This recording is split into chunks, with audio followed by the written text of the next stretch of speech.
I don't know if you guys can hear me. I'm trying to get my screen to catch up.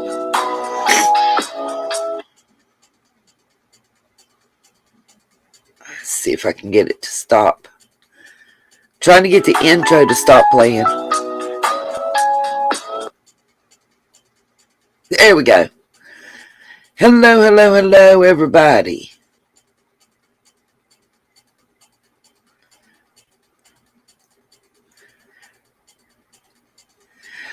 Welcome, Storms of Life, Karen Henderson, Cherokee Girl, Scuba Diva, New Orleans Lady, Katie Kitties.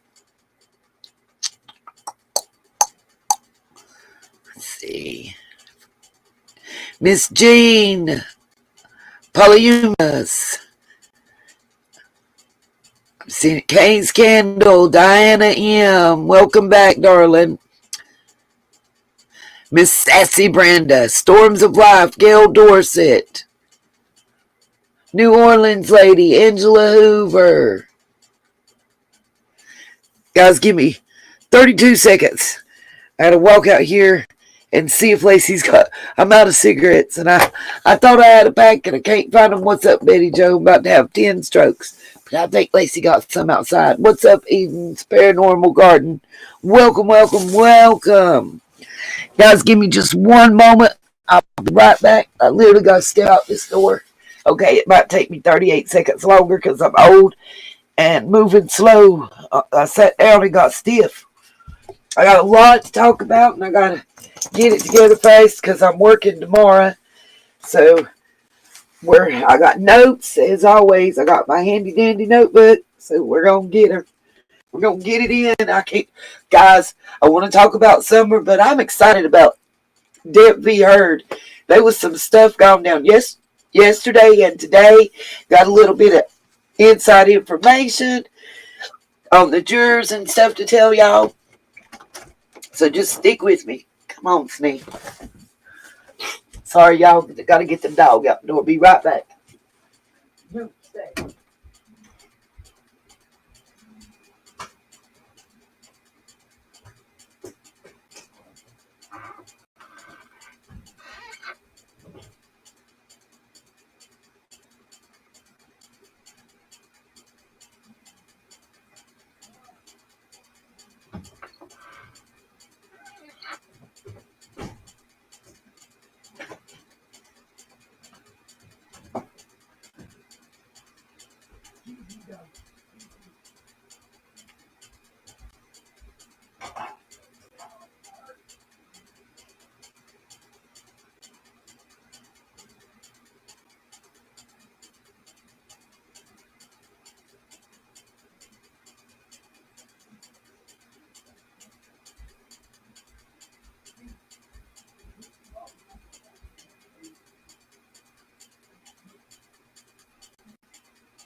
Are you coming with me? Or are you staying out there? Come on. All right, stand there. Oh, okay. So I've got to go pick Lacey up, not to have a stroke. The only cigarette she's got with her. Dadgummit, and I'm out. Okay. Oh, sorry, y'all. Having a serious moment. What's Miss Karen trying to figure out?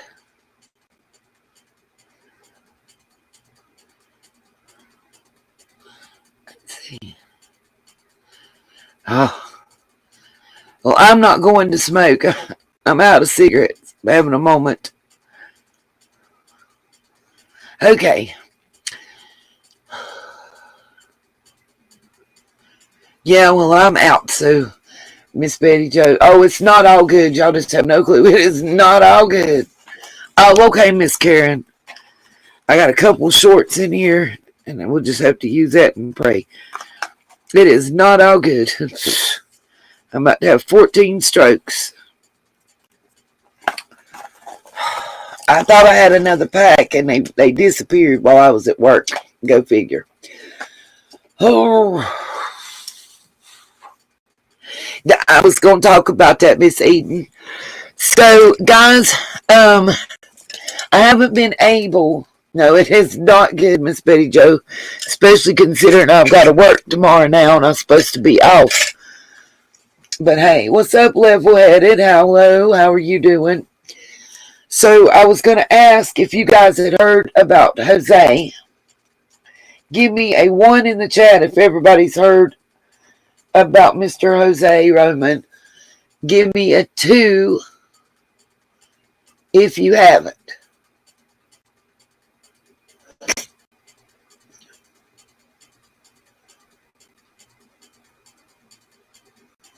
What's up, Snoopy77 Dolores?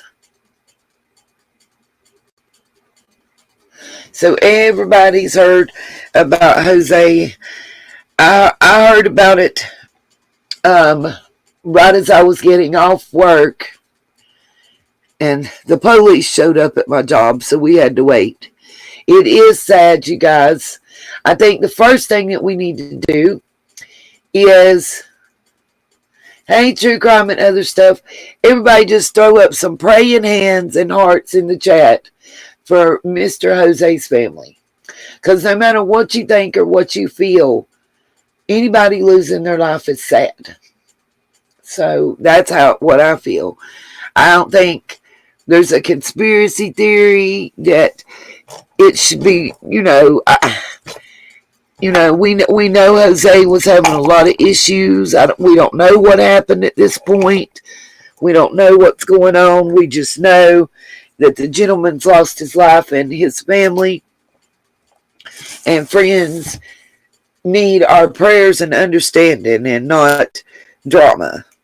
And that's my personal opinion. Okay. Stay charging and quit blinking over there, phone. I know, right? Rest in peace. Absolutely.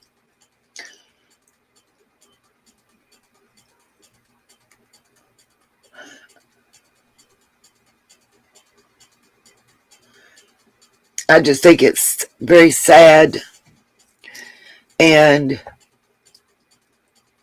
just like a lot of the rest of the stuff going on in this case, it's just truly just sad.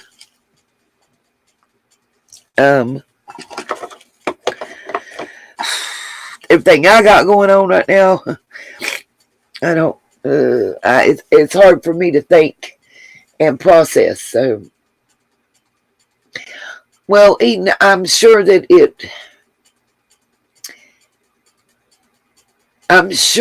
if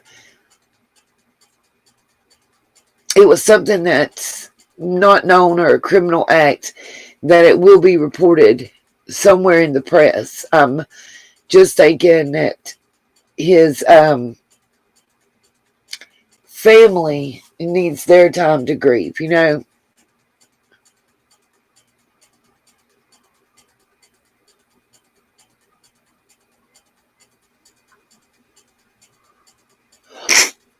Well, Katie, that's up to the channel creator. If I do it, they can stop my stream. They can choose to demonetize me. And considering I already have 1 strike from just the receipts, I choose because I'm a YP. It also depends, are they a YPP participator or not? Welcome, Royal Blue. If they're not part of the YPP program, then they don't have to necessarily conform to community standards. But if you are, then it strikes and you only get 3 and your channels go down. YouTube Partnership Program.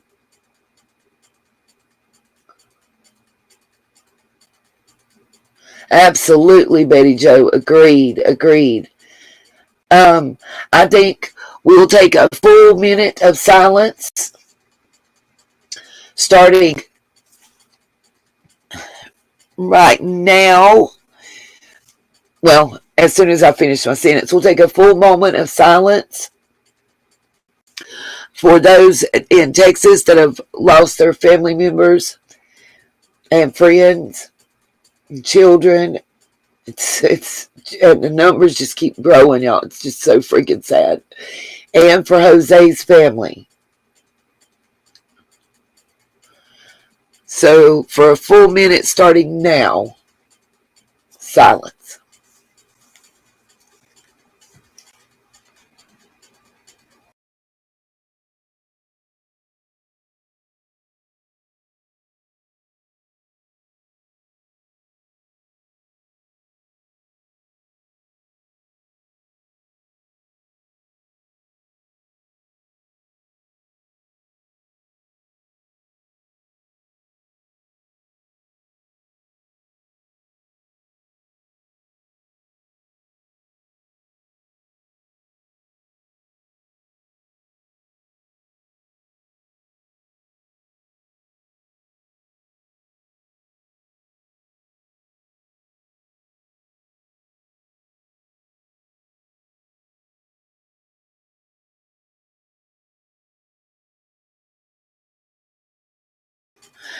Amen. Thank you guys, each and every one. Welcome our bucket list. I just wanted to pay homage and honor to those that have lost their lives recently. I think that should be the first thing that we do here, because regardless of how we feel, what we think, what's going on, we got to stop and, own it, be there, be human, show love and compassion rather than anger and hate sometimes. You never know what you might find.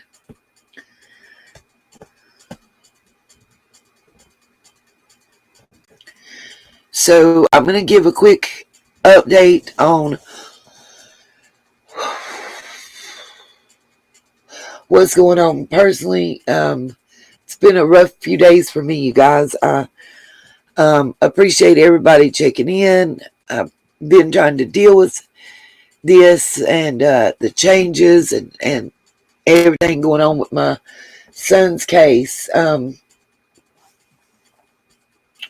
So he was scheduled on Monday to have a craniotomy.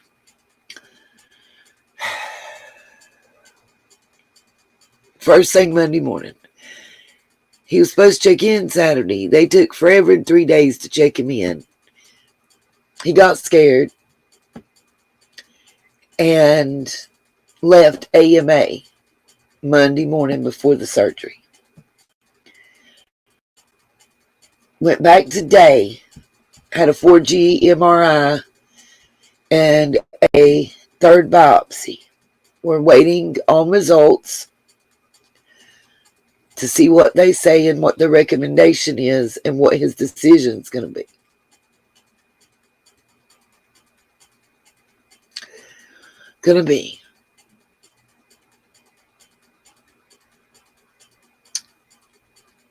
He's maxed out radiation. Still on maintenance chemo after he went through his 6 weeks of intensive chemo. So those avenues are pretty much closed. We don't know what the recommendation, if they're going to recommend the craniotomy. and he's going to say no or yeah. I don't know. I honestly don't know right now. Kind of just in limbo and a holding pattern. He just turned 31 in January. We've been fighting this since he was 28. Well, he's been to Atlanta, to cancer treatment centers in Atlanta. I'm really trying to respect his wishes and not say a whole lot. I'm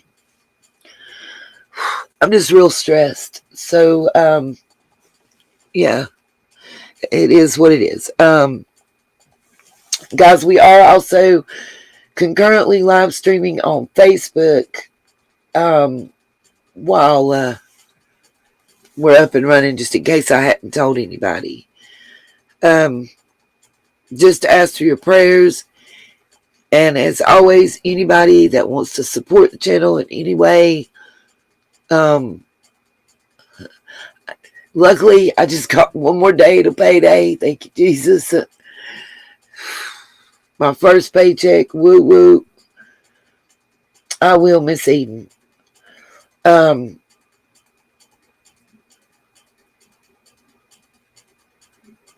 It's just been rough trying to, as a mama, trying to wrap your head around certain stuff is difficult. And starting this new job and concentrating and everything too, it's just like, ugh. Hey, Miss M, how you doing? All right, Miss Eden. Yeah, it's just difficult to even talk about, y'all. I missed everybody and wanted to, be here and talk and say hey and whatnot. Hold on. Yes. When you going to my mom?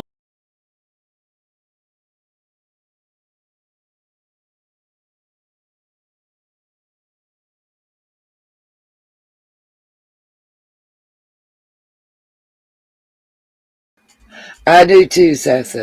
I do too, Sassy.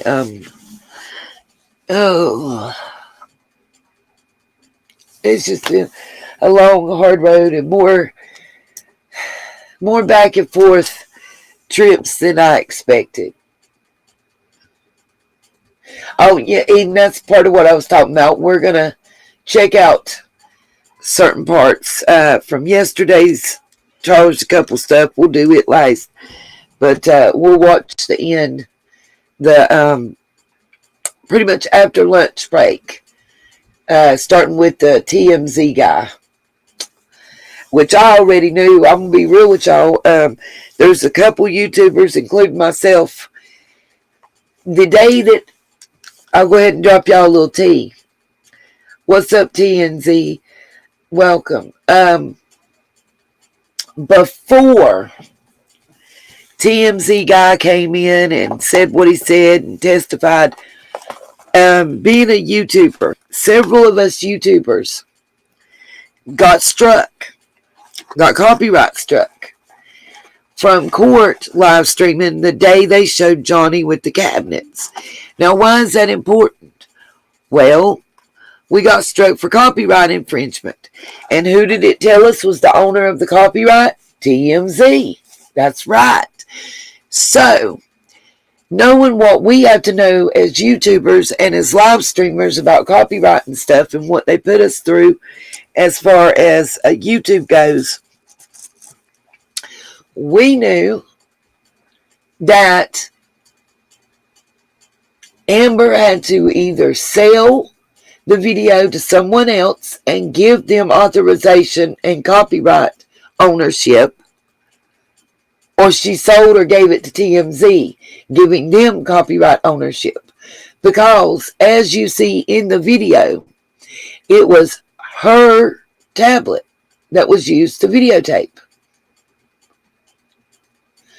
And she, as you could see from the video, the original video at the beginning of what we saw, you could see that she originated the taping and she is the person who was doing it. So, therefore, she had to sell the rights to that video either directly to TMZ or to an intermediate party, and then they sold it to TMZ. That's the only two options based on law. What's up, Elizabeth? Welcome. She didn't share it, Eden. She sold it. And that's any, like True Crime and Other Stuff is telling you guys, Yepers. By the way, mods, make sure you drop True Crime and Other Stuff's link as well as M's Mad World link.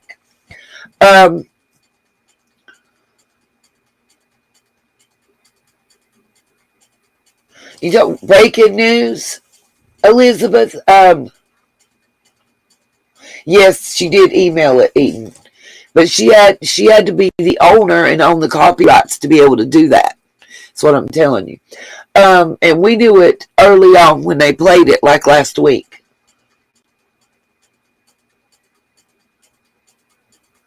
Breaking news, Elizabeth.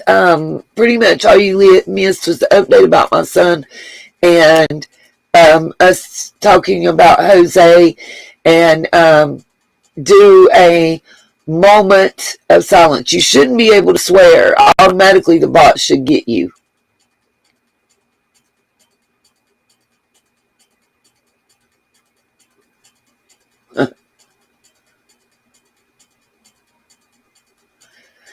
Yeah, the bot will automatically remove your comments if you swear.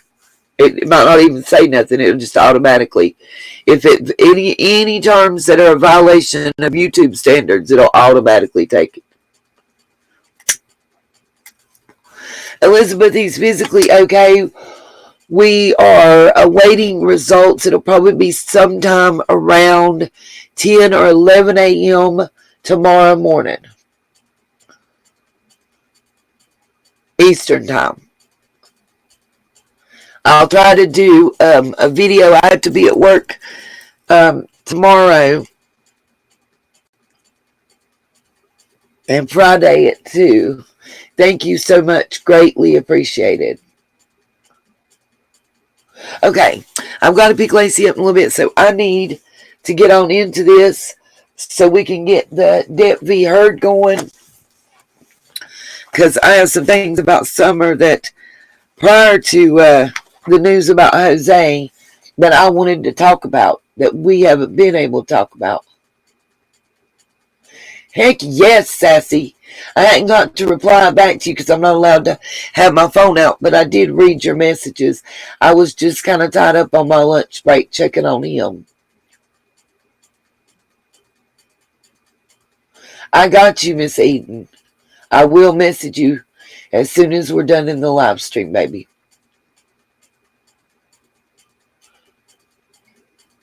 You can maybe tell me a little bit more about what's going on, because he's quite closed mouth. But when he left AMA, I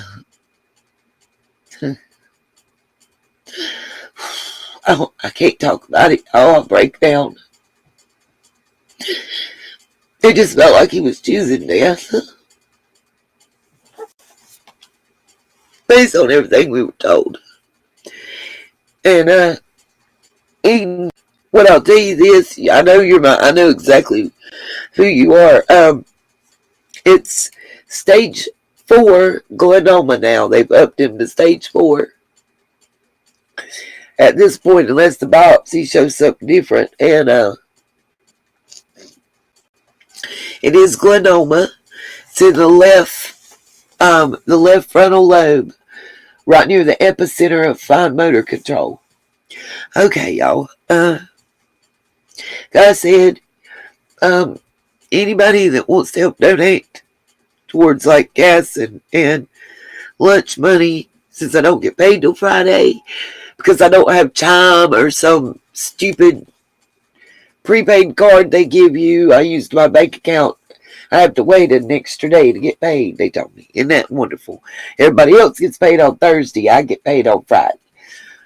But they didn't tell me that when I was signing up now, did they? No. Anyway, sorry, y'all. I might have displaced anger going on at this time, and I do apologize ahead of time. So let's talk about Summer. And I have a map ready if we want to see it. But I don't know if you guys have heard what JLR said about the woman living at the bottom of Ben Hill Road.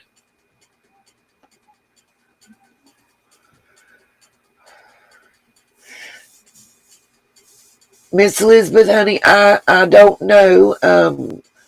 I'm in North Carolina, and right now we're to Duke in Raleigh, so I don't know.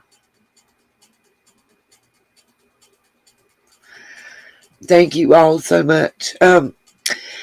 So I wanted to talk about this. I've kind of, y'all know, if I feel like something's going to impact Summer's case negatively, even if it means I've got the scoop, I'm not going to put it out there. If somebody else puts it out, I'll talk about it after the fact. But if y'all y'all give me a 1 in the chat if you've heard or seen what the lady at the bottom of the hill, what JLR was talking about with the camera, because I have a little bit more information about it. Welcome, Miss Vicky.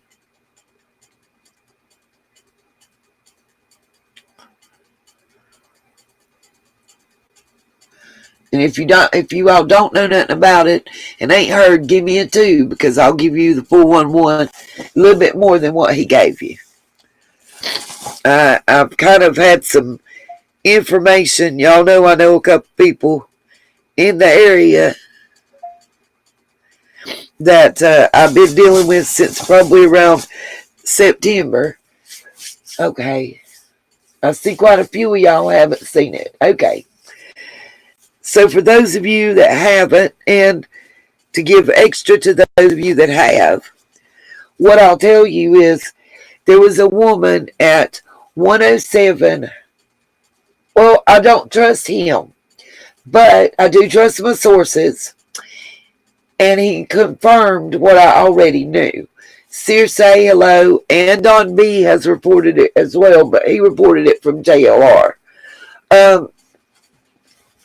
I do trust my sources.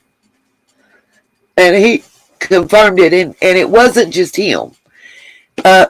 He was actually on site, in which I have the minutes of what was said. Let me read to y'all what occurred. So, the lady makes the comment after saying that she doesn't want to talk to JLR.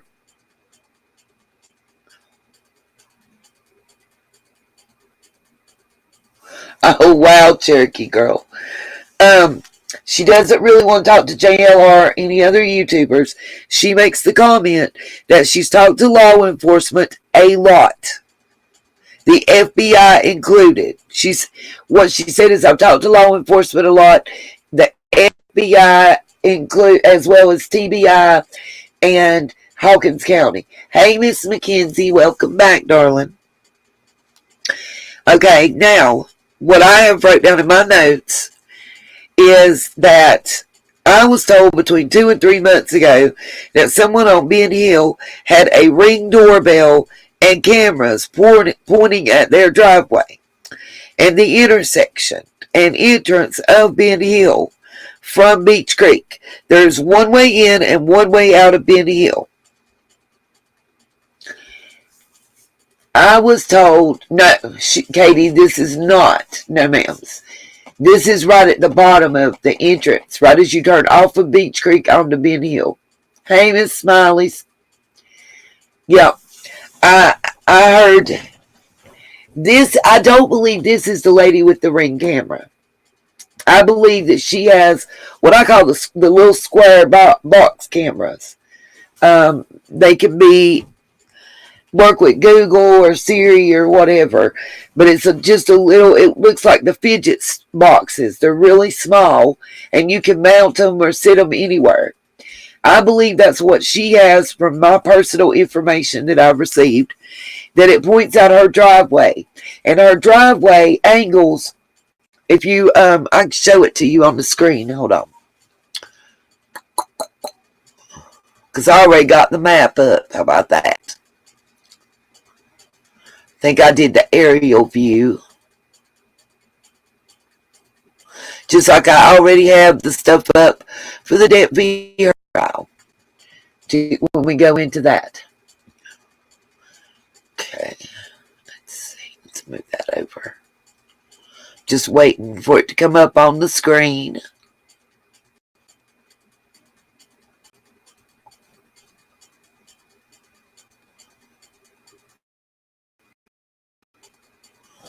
Alright. Let's just this angle. Let me put myself above so y'all can see better. Okay. So if you see where this little red dot is, I'm going to zoom in just a little bit, y'all.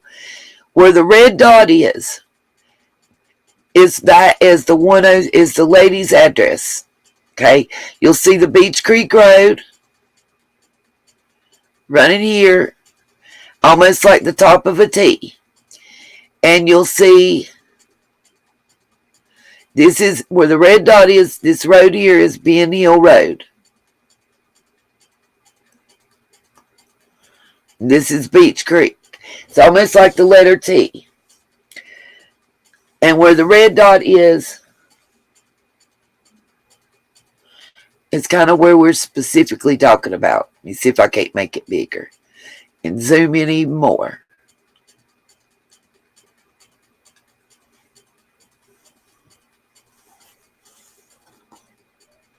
Exactly, Miss Betty Jo. I know they have one. I know someone else on up the hill has a Ring camera. Now, I want to comment. This is my opinion. So let me do something here.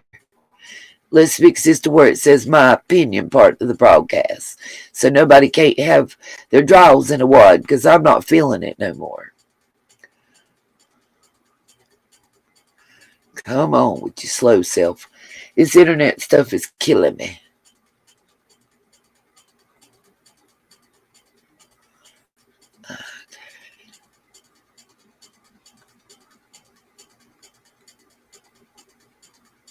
There we go. How about them horse and apples?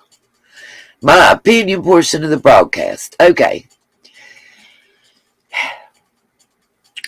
Now, this part being right here, if you'll see, this lady that is the first, as you turn on to Ben Hill, you'll see it's going to be the first driveway on the left is the one you go in. You're not coming in or off of Ben Hill and not being seen by her camera. It's just not going to happen. You see how the driveway right here you see the blue roof. Cameras are right here and angling out towards the red dot. If somebody's coming up or down Ben Hill, they've got to pass our driveway unless it's her or someone at her house. And they're going to be on camera. So maybe that's why we got that comment from Ronnie, y'all. You know what I mean? Maybe that's why Jody Sue's recount of the scream don't matter. Maybe that's why we got the comment from Ronnie about the 4 hours to call.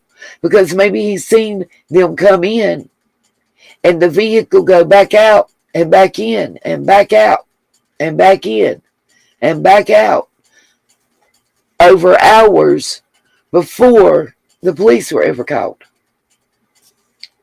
That's why it's my opinion part of the broadcast, because I'm giving my personal opinion.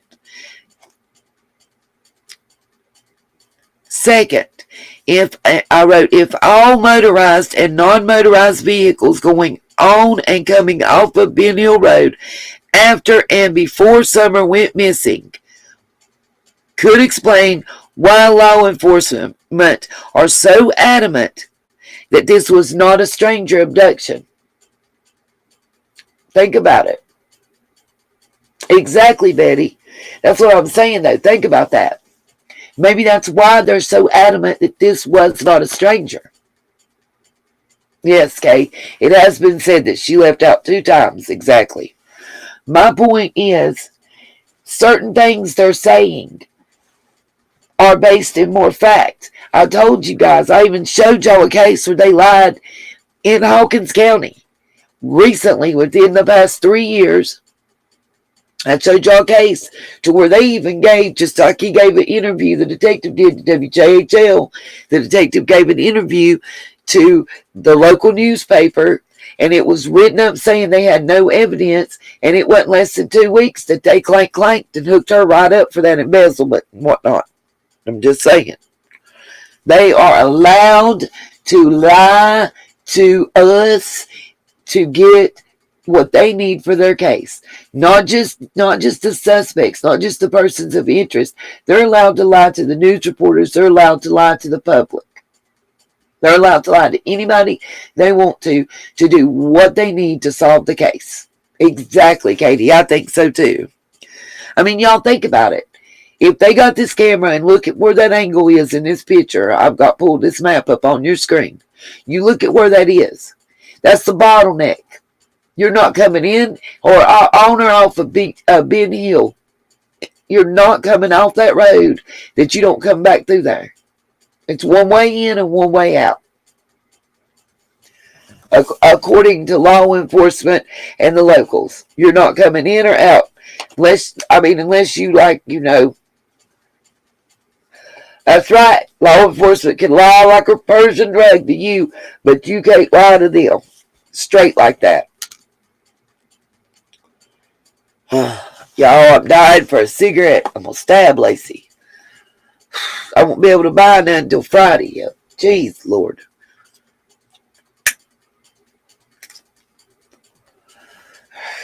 Okay. Let's see.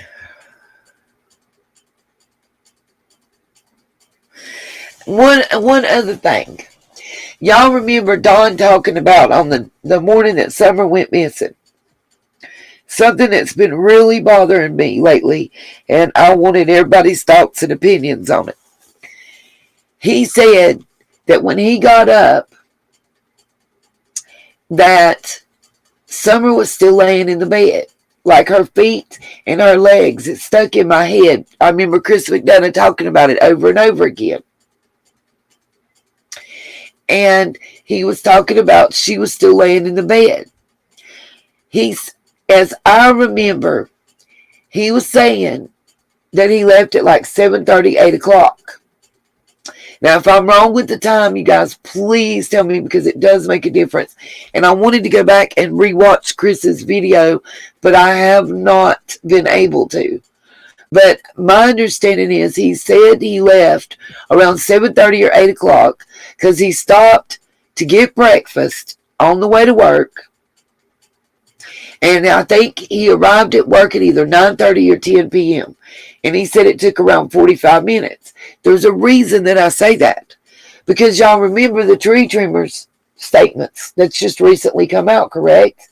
Saying that Candace and Grandma and Summer, they saw them when they left out.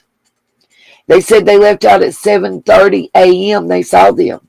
Well, according to Don, he was just getting out of bed and dressed at that time. He hadn't left yet, but he left before they did.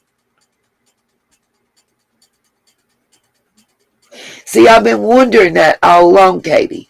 But I hadn't said anything because we didn't have a definitive time. We had Candace who says she loses track of time to go by on what time they left. And to me, that wasn't reliable. But now we've not only got her saying she had Grandma at the ER by 8, but we also have the tree trimmers substantiating that they left at 7:30. Well, how can they leave at 7:30 and at 7:30, 7:20 something, Dawn's looking at Summer laying in the bed? If they left and were seen by the tree trimmers at 7:30, then we all know, even if they left in the clothes they had in and didn't brush none of them's hair, wash none of them's face or ace or teeth or nothing, it still took at least 5-10 minutes to get everybody together, get in the vehicle, and roll past the tree trimmers.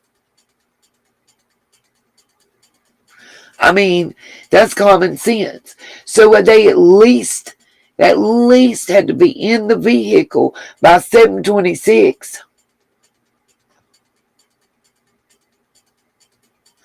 It wasn't a four-wheeler, Karen. It's a four-wheel drive red pickup. Yeah, I agree with you on that one, Cherokee Girl. Hey, roll with it. I'm just saying, in my personal opinion, they're a little bit pregnant. There's no way that you're leaving and you're seeing Summer still laying in the bed, legs sticking out from under the covers.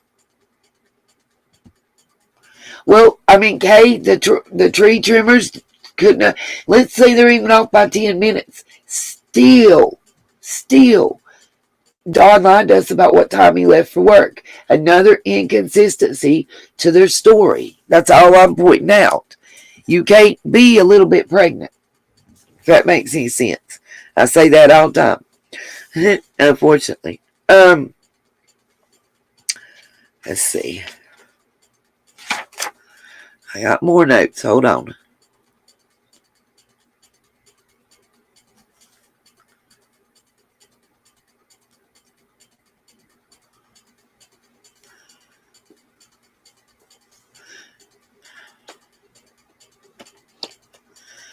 Oh, and one thing I was going to pull up the picture and the videos, but I'm kind of time strapped. To the emergency room, Mackenzie, around 35 minutes, I would say depending on how you drive, yep, okay, skin to skin, around 35 minutes.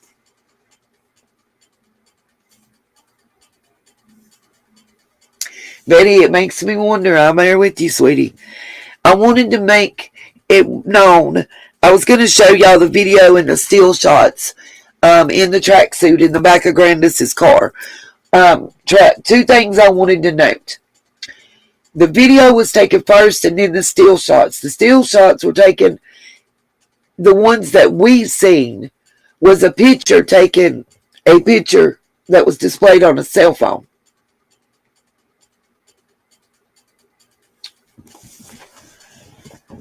Right, Katie, I know. The truck was like 2 days before.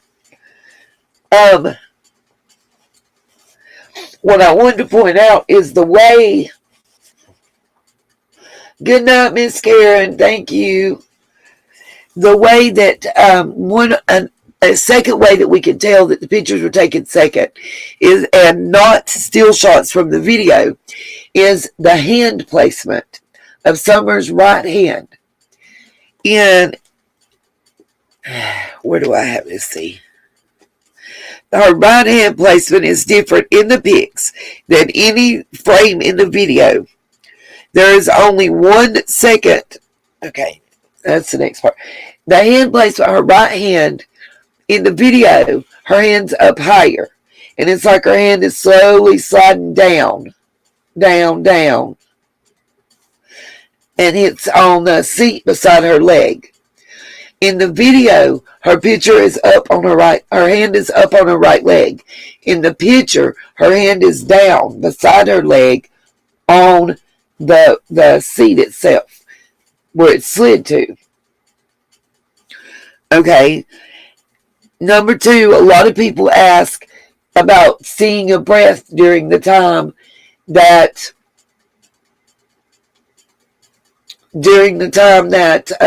I believe Squall was who reported that true crime and other stuff.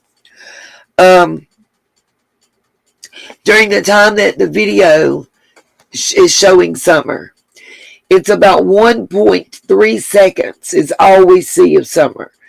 So if she took a breath in right before the frame turned to her and let it out right after, we would miss it, and that doesn't mean that she wasn't breathing in the video. And that's just to answer a lot of email questions and text and stuff that I've had about that. Could we use that? And I wanted to point out again that the still pics are actually a picture of a phone with Summer's picture pulled up on another phone.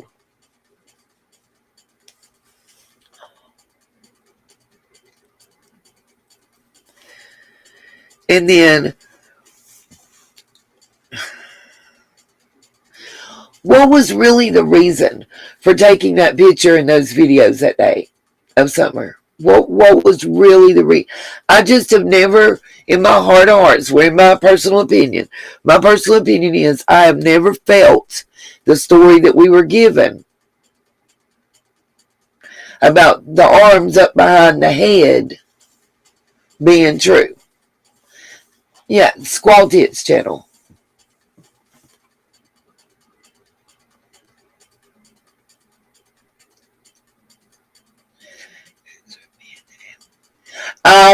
We already talked about that in the last live stream, Miss Genia. I even showed pictures of him. I don't either, Katie. I agree with you. But Miss Genia, yes, I agree with your statement 100%. I showed pictures. Some people tried to say that those pictures were taken later when EquiSearch was there, but it was Hawkins County Sheriff's and their rescue squad was the two uniforms that were there. And he did not look like he had drywall clothes on. It was a button-up shirt. He didn't have any mud on him, no, nothing. So I just, my question too about the video and the pictures is, I thought Grandma was trying to get a picture of the hands behind the head, but accidentally took a video instead.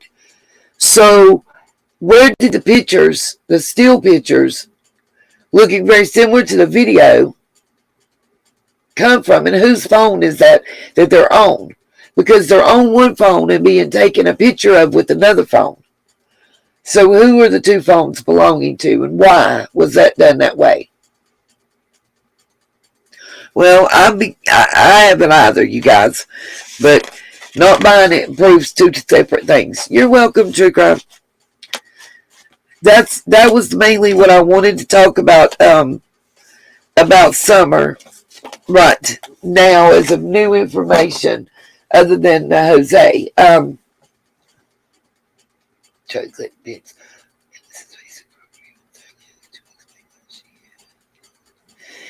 Yeah. What I will also tell you is in the still pictures, the tailgate is either, people said the tailgate's down. It's the two back doors are open and the tailgate's down in the still pictures, like they're parked and already in the driveway.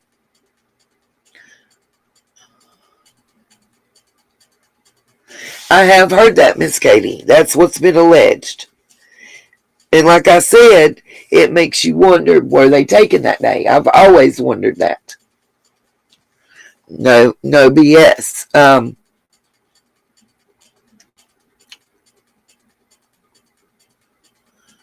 So next, we're going to jump into the Amber Heard Johnny Depp trial.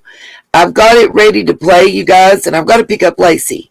So what I thought about was letting it play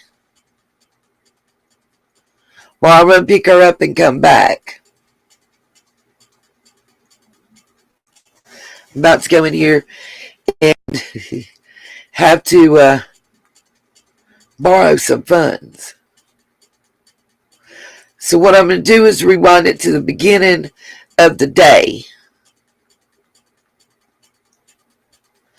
and let that play in real time. I'm trying to turn the closed captioning on. They're unavailable. Okay.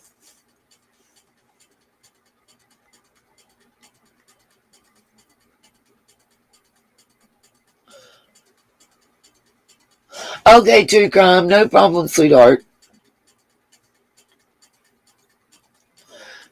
Let's see. Come on. Because I was actually supposed to leave 15 minutes ago. Oh my goodness, if this thing will just do what I tell it. So much like a man.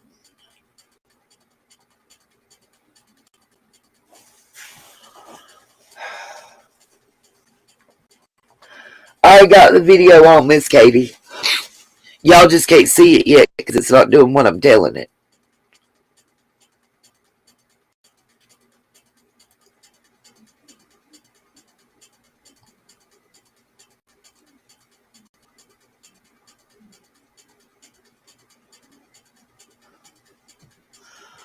Oh my goodness.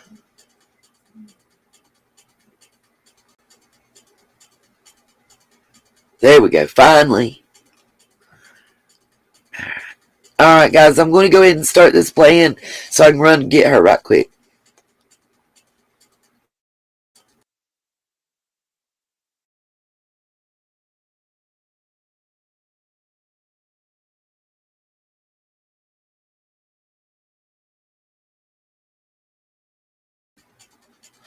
And like I said earlier, anybody that would like to donate would be greatly appreciated, because instead of one trip to Duke and back, it's 3. And true story, Miss Kay.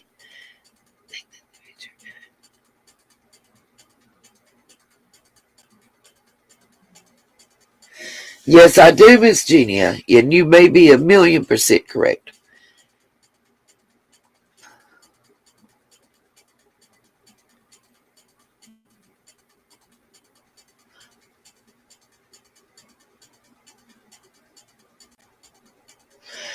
Exactly, Miss Kay, and I agree with you guys on the why situation and all that.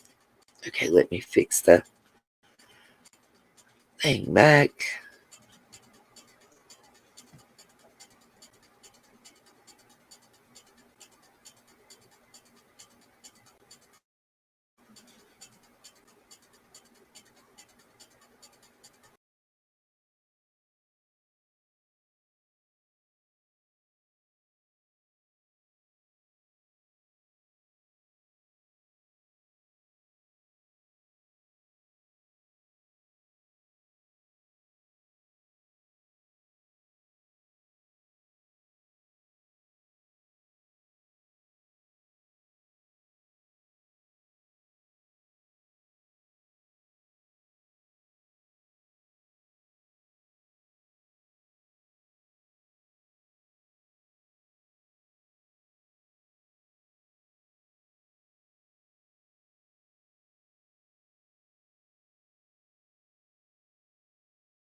As it should be going. Make sure.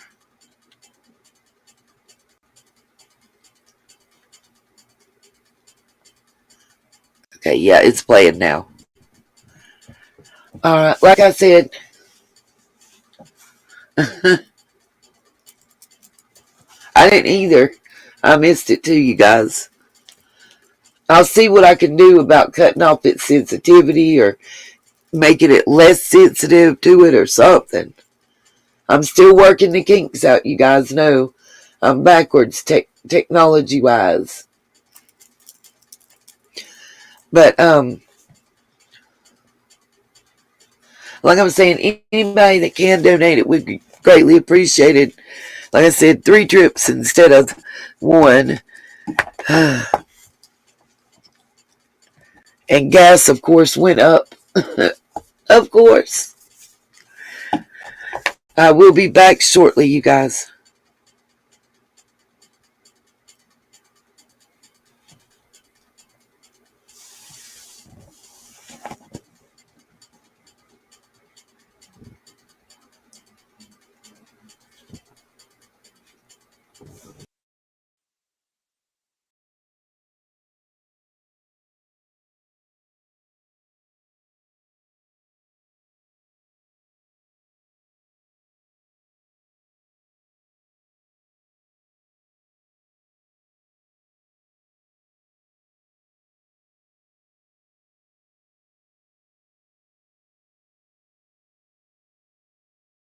If you shop on Amazon, you should use this tool. It's a browser extension that automatically compares Amazon to other sellers to see if there's a better price out there. It includes tax and shipping in that price, so you know you're really getting a great deal. Plus, it's totally free, so do yourself and your wallet a favor and try it now.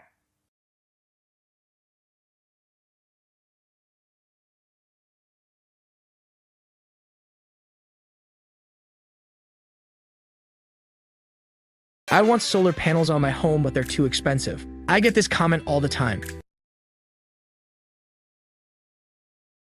And the good news is it's dead wrong. See, lots of people don't know this because the big energy companies have been trying to hide this from you, but right now you can get paid thousands of dollars to install American-made solar panels and a Generac home battery if you qualify for this new offer with Ping Energy. That's right, you could get paid $2,000, $3,000, or even $5,000 to install this system for no cost and install if you qualify. And the best part, the Generac home battery will give your home protection for blackouts, so you won't be left in the dark. If you're interested in learning more, just click the link below and answer a few qualifying questions and see if you live in a qualified area, and boom, you're done. It's free and it takes less time than it took for you to watch this video to get started. Check it out and thank me later.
Hey, Miss Millie, thanks for joining us. Hey, Sparks. I'll be right back with y'all. I'm going to be in the chat for a little bit, guys, but I will be interacting. I just got to go run down the road and grab Lacey, and I'm going to stop and get a pack of cigarettes if my mother has enough money to loan me so I don't die or kill nobody. See y'all shortly.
And got me medical attention. Did Mr. Depp push you in any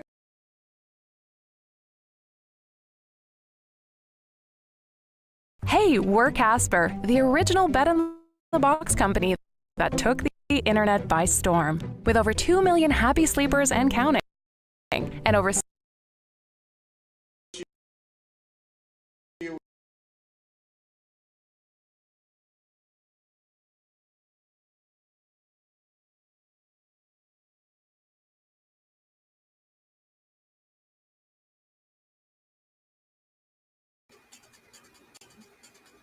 Alrighty, guys, I'm about to walk out the door.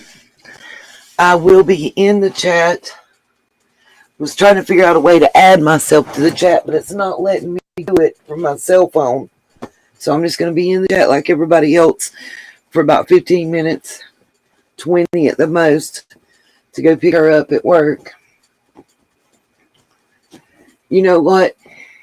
Right now, y'all, Miss Sassy is finally getting the help that's been long deserved to her and her family. She can tell you that every step of the way, she and I have been communicating, and she's been letting me know what's been going on. And y'all, let me tell y'all something. Y'all talk about being strong. Miss Brenda right there has the strength and the fortitude of 100 men. They wish they had what she has. All jokes aside, I'm very happy and proud of you, Miss Brenda. Y'all, yesterday and today, I'm here for it. It was better than any soap opera we've ever seen. All right, guys. Hopefully, I won't miss too awful much. Kate Moss is up first. If I'd have got to do yesterday's live stream, I would have been able to tell y'all that, along with how I knew, because the firm that's got her set up, everything operates out of Britain. Well, they operate all over the U.S. and 50 other countries, but Britain.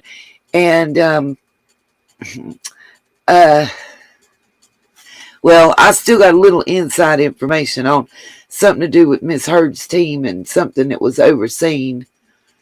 I just wonder why they paid this law firm $25,000 and what kind of research they're doing. But we'll get into that when I get back. Hopefully it won't knock the stream down. If it does, I'll restart it as soon as I get back. And we'll save it at the point we stopped. Alrighty, guys, because I keep getting... You're welcome, Miss Brenda. You know, I read your text. I reply back. It's very important. Alrighty, guys.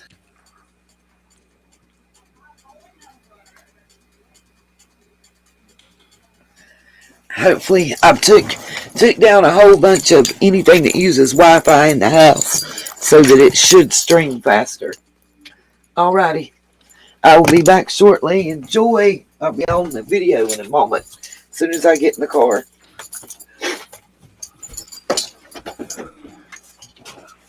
Okay. Did I mute? No, you can't go with Nene. Oh, Lord. Fit pitch.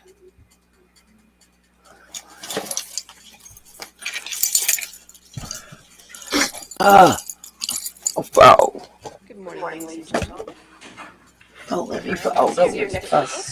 It'll be okay, little man. Nene, be right back. Mr. Depp calls Kate Moss to the stand. She will be appearing on your screen. All right, ma'am, can you hear me? Oh. All right. Yes, can you count to 5 for me?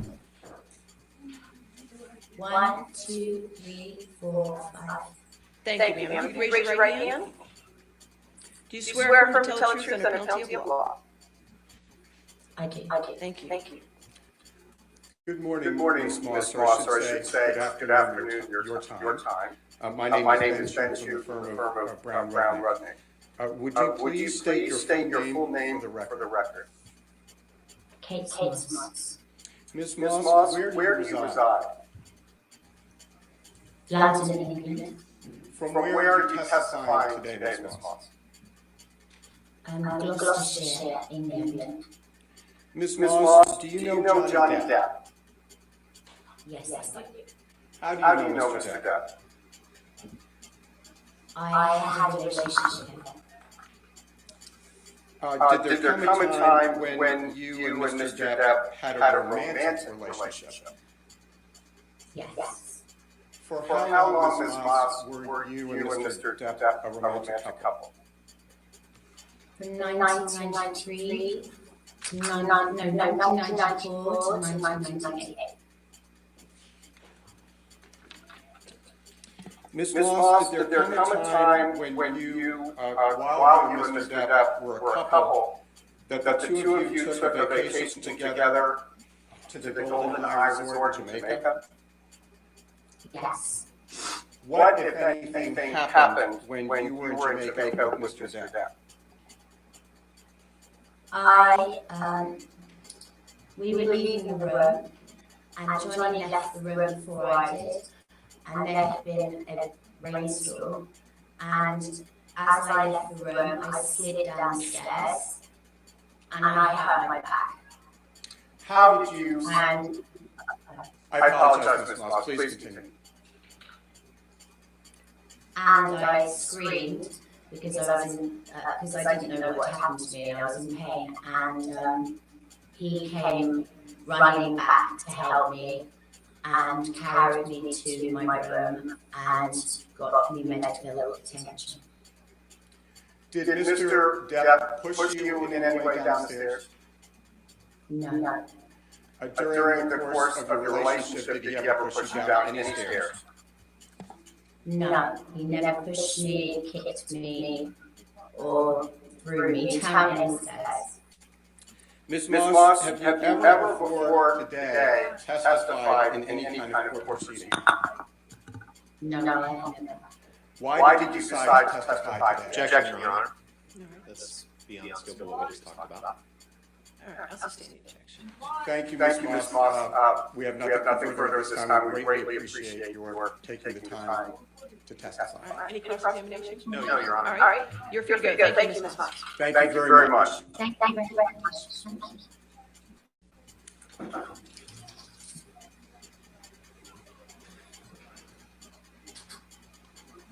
All right, your next witness. Your Honor, we're calling Dr. Shannon Curry. Just give us a moment to move the TV. I'm coming right back to the agent time. I do that.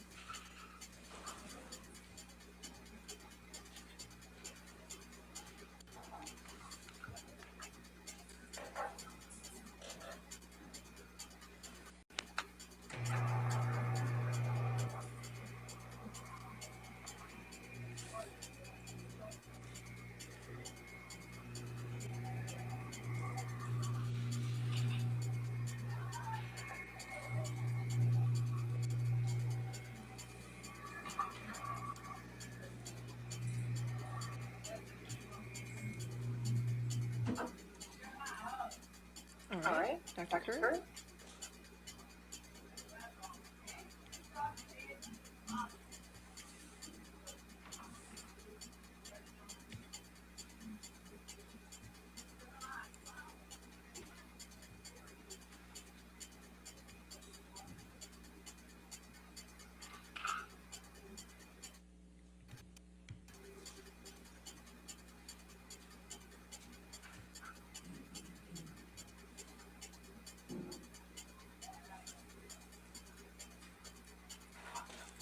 Good morning, Mr. Jensen. Good morning.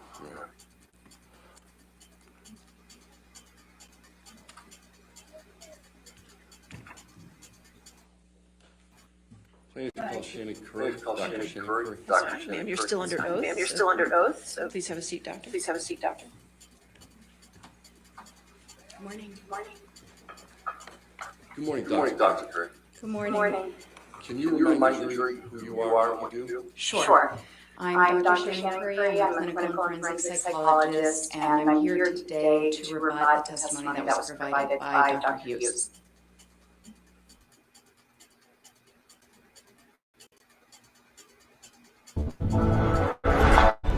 Hey, it's Cliff for you. Be sure to watch NASCAR Live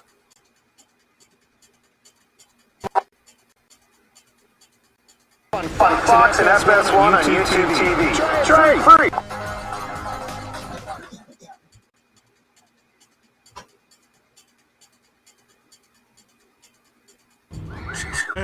This verbal. Oh no. My cousins. Look at me. Here I am. Right where I belong. I see that face coming back to me. Like an old familiar song. What better place could anyone be? 'Cause you're here with me. It's all I've been looking for and so much more. And now I'm here, now you're here. Nothing can go wrong 'cause I am right where I belong.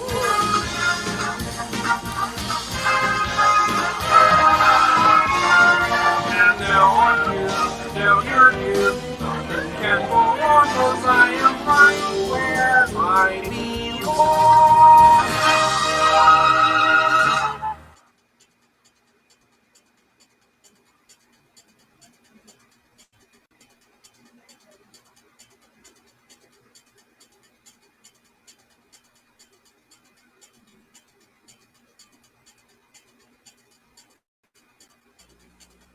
Which of the opinions rendered by Dr. Hughes do you intend to rebut? So generally speaking, there are three main categories that I'd like to talk about today. So the first is that Dr. Hughes misrepresented the tests and the results that she utilized in her evaluation. She misrepresented my testing and the results that I obtained in my evaluation.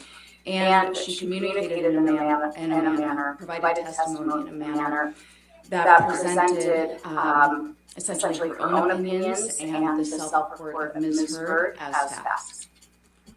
Okay, the first category you talked about was misrepresentation of her own test methods and results. What do you mean by that? So, Dr. Hughes she stated that she administered 12 tests. In actuality, she used 8 checklists. About half of those were symptom checklists, the other half were checklists about experiences that people can have with domestic violence, and those are not appropriate for forensic settings. They are easily exploited.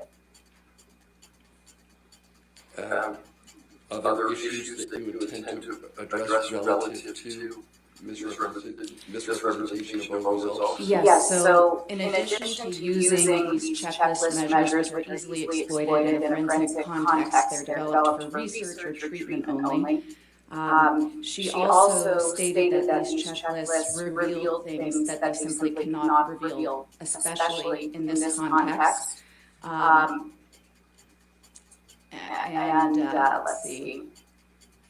She also misrepresented information, clear indications on several of the objective measures that she offered.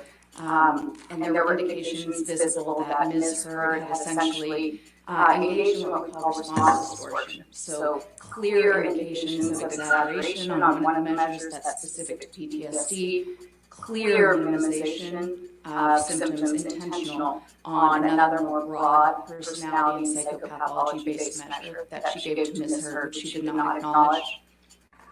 Did you intend to address anything relative to the CAPS-5? I did. So Dr. Hughes administered the CAPS-5 about 10 days after I did, almost 2 years after she initially tested Ms. Heard. And she did not administer the test appropriately. So she left major components blank. She didn't apply the scoring rules that are clearly outlined with the test. And yet she diagnosed Ms. Heard with PTSD based on that assessment. What about Dr. Hughes' use of the personality assessment inventory? So of the tests that Dr. Hughes administered, 2 would be considered. Of those 12, 2 would be considered what we call forensically relevant instruments, meaning that they're objective enough and they provide us with some information about how the examinee approached the test that it would be appropriate for this setting where the examinee is going to have a natural incentive to present themselves in a way that benefits the outcome of their case. Now, on the PAI, there were clear indications that Ms. Heard was responding and obtained scores in a manner that's consistent with individuals who have a personality disorder. And there was also an indication that several scales, we call this a configuration. So you might have one main scale that you notice is elevated, then you look for additional subscale information to get additional information on what could be elevating that scale. And there was a configuration that showed that even though Ms. Heard had moderately elevated one of the skills that can be associated with trauma, that elevation is better explained by childhood or distant traumatic experiences like the complex trauma Ms. Heard reported experiencing growing up. Okay. You said that Dr. Hughes utilized checklists that are not appropriate for forensic analysis. Can you explain that? Yes. So as I said, in any sort of forensic context, whether it's a civil or criminal matter, a person who's being evaluated is going to have major incentive to present in a way that benefits the outcome of their case. So you always approach the examination, and I believe Dr. Hughes said, with a healthy dose of skepticism, but that alone is not enough. We have to operationalize that. So we actually have to administer very comprehensive objective tests that either control for attempts to manipulate the test results or reveal attempts to manipulate the test results, so that we're not just blindly accepting the results or the self-report of the examinee. How many tests were administered by Dr. Hughes? She said that she administered 12 tests. how many of them were appropriate for forensic physical examination? So the trauma symptom inventory is appropriate. It's an objective measure, and it does have two primary scales that look at how the person approached the test. The personality assessment inventory is an excellent test. It is a broadband measure, meaning that it captures not only symptoms of mental illness, but also general personality traits. That also gives us a pretty detailed scale similar to that one test I administered, MMPI, that tells us a lot of nuanced information about the way the person approached the test. She also administered a lingering screen that can be very, very useful, but not in this context. So it's called the Miller Forensic Assessment Symptom Test. It's a brief set of questions that you ask the examinee, and it's been shown by research to be extremely effective at identifying an examinee's attempts to fake a severe mental illness or psychosis. And psychosis is when somebody loses complete connection with reality. It's excellent for that purpose. It's actually been shown in research to not be effective at all for identifying a respondent's attempts to fake PTSD, anxiety, or mood disorders. The questions are just too odd for somebody who has the wherewithal to be trying to have PTSD to enforce. They see through it. So she used that. That's a fine test, but not appropriate for this context. Of the various tests that she administered, how many were these checklists? 8 of them. And what are you talking about specifically? Okay. So I had mentioned that there were two main categories of checklists she used. The first is the symptom checklist. Those included the depression inventory. It's a brief inventory of items that essentially show all of the symptoms of depression that a person might have, and you rate which level of severity you have for each question. She also gave the Beck anxiety inventory, very similar, but just with questions about anxiety. She gave the mood disorder questionnaire, which is a very brief, again, checklist. It shows symptoms of bipolar disorder. Bipolar disorder is a mood disorder where you might have an extended manic episode and then a very extended depressive episode. And then she gave the post-traumatic stress disorder checklist. And that is a screening instrument only. It contains every single symptom of PTSD. So there's a secondary danger here too. When you think about it, given that PTSD is the most frequently feigned and claimed diagnosis in civil courts, if you're handing somebody a checklist that lists every single symptom of PTSD, you're essentially teaching them all the little nuances that we're looking for to give that diagnosis. So she gave that to Ms. Hurd. Ms. Hurd endorsed most of the items, and Dr. Hughes diagnosed her with PTSD and substantiated that opinion by Ms. Hurd's checking those items on the PCL-5. Were there another group of checklists that Dr. Hughes used? Yes. So she also, and I forgot one on the last because I don't think of it as one, but previously I had explained, and I do not expect you to remember, it's called the Life Events Checklist, which is just an inventory of experiences a person may have gone through that are traumatic. Dr. Hughes also used that, and that's appropriate to use before the clinician-administered PTSD scale, the gold standard, CAPS-5. However, she administered this long ago before she gave CAPS-5. Now going on to the second group, there were 3 checklists that she gave that are specific to abuse. And the first she gave, the Danger Assessment Scale, was actually developed for use by nursing staff in an emergency room setting, specifically for female victims of intimate partner violence. The purpose of this is important because our forensic ethics, our psychology ethics, talk a lot about relevance. Is the test relevant to the purpose? And the Danger Assessment Scale, its initial purpose is completely different. This was developed to show high-risk factors for dangerousness and pretty much to help a female who is in an extremely abusive partnership, who is in the emergency room with extreme injuries, to stop rationalizing, because if she has to check off all the things that have happened that year that have been dangerous. Does he own a gun? Has he, I won't go into all of them, but the more she checks off, the more likely it is that she might realize that she is in imminent danger, and then accept resources offered by the hospital and social work to protect her. That was the purpose of the scale. It was never intended to be used as a retrospective measure to look back in time and find out whether abuse was occurring based on one person's report years later in a litigation. She also gave the conflict tactics scale, revised, the second edition. Similarly, this scale was developed for research purposes, to research family violence. Again, there is no control for exaggeration or minimizing. It was just given to research participants anonymously so that we could get data on the prevalence of abuse and how abusive dynamics work. And on that, there's 39 questions where the respondent indicates essentially certain abusive behaviors they may have engaged in, and then 39 where they indicate behaviors their partner might have engaged in. And obviously, you can understand that in a forensic setting, the respondent is likely to put a very minimal amount of behaviors they engaged in, and then extremely increase the number of behaviors their partner might have. And then lastly, let's see. The abusive behaviors observation checklist was the third checklist she gave.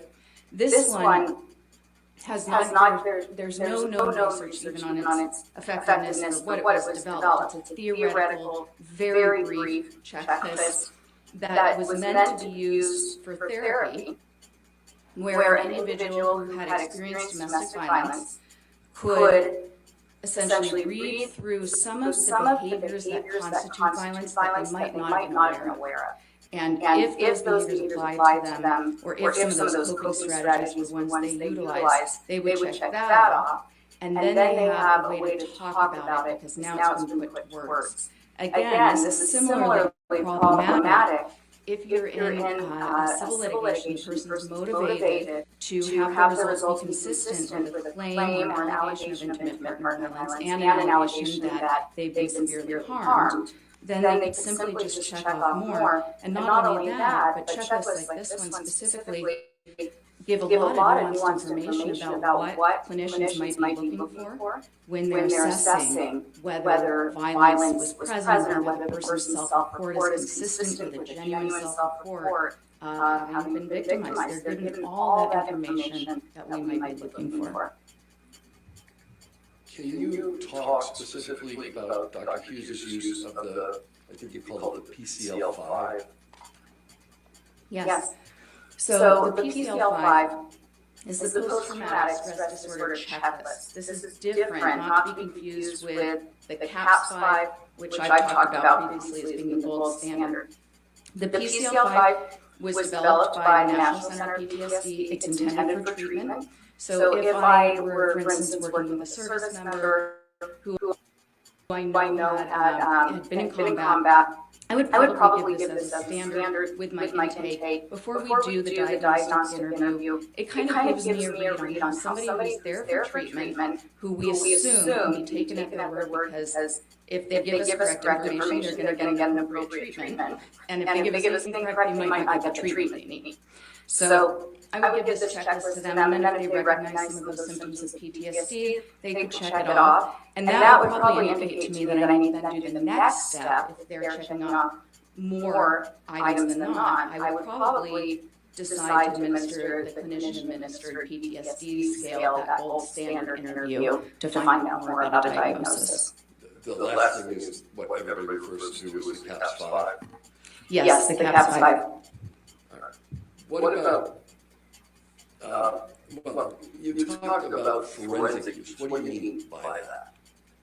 So when I'm talking about forensic evaluation, that's an evaluation that isn't done for therapy or treatment. It's specifically to assist the fact finder, to assist the judge or the jury in the court by providing information about the psychological status about an individual. And that's an important delineation too. We are not psychologists. I wish we were mind readers. I wish we had a crystal ball and could find out whether intimate partner violence occurred and look back in the past. But it's nothing like that. Really, it's a lot less interesting. We look at data. We have to control for those response biases.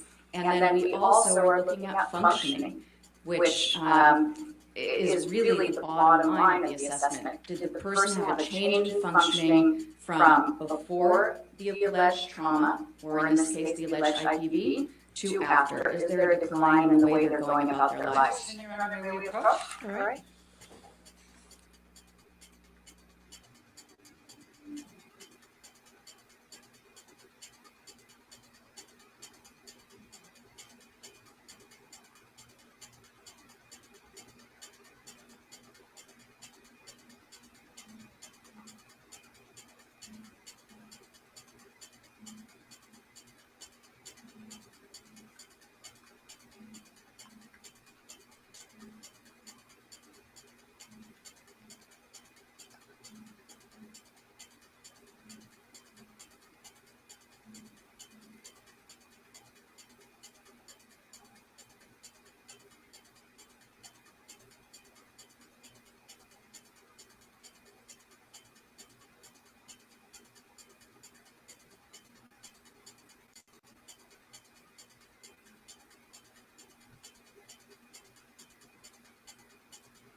Dr. Curry,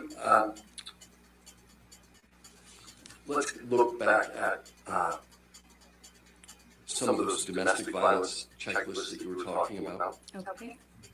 And did you see any problem with the use of those? Yes. What problem? Well, Dr. First of all, they shouldn't be used. So we do have professional standards that require that we utilize instruments that are relevant and appropriate for the particular setting, and that we substantiate our opinions based on data that is reliable from tested, accurate, reliable tests for the purpose. So there's that. It's inconsistent with the ethics, and essentially they just shouldn't be used. They don't provide us with the robust information that it would be expected in such a high-stakes setting.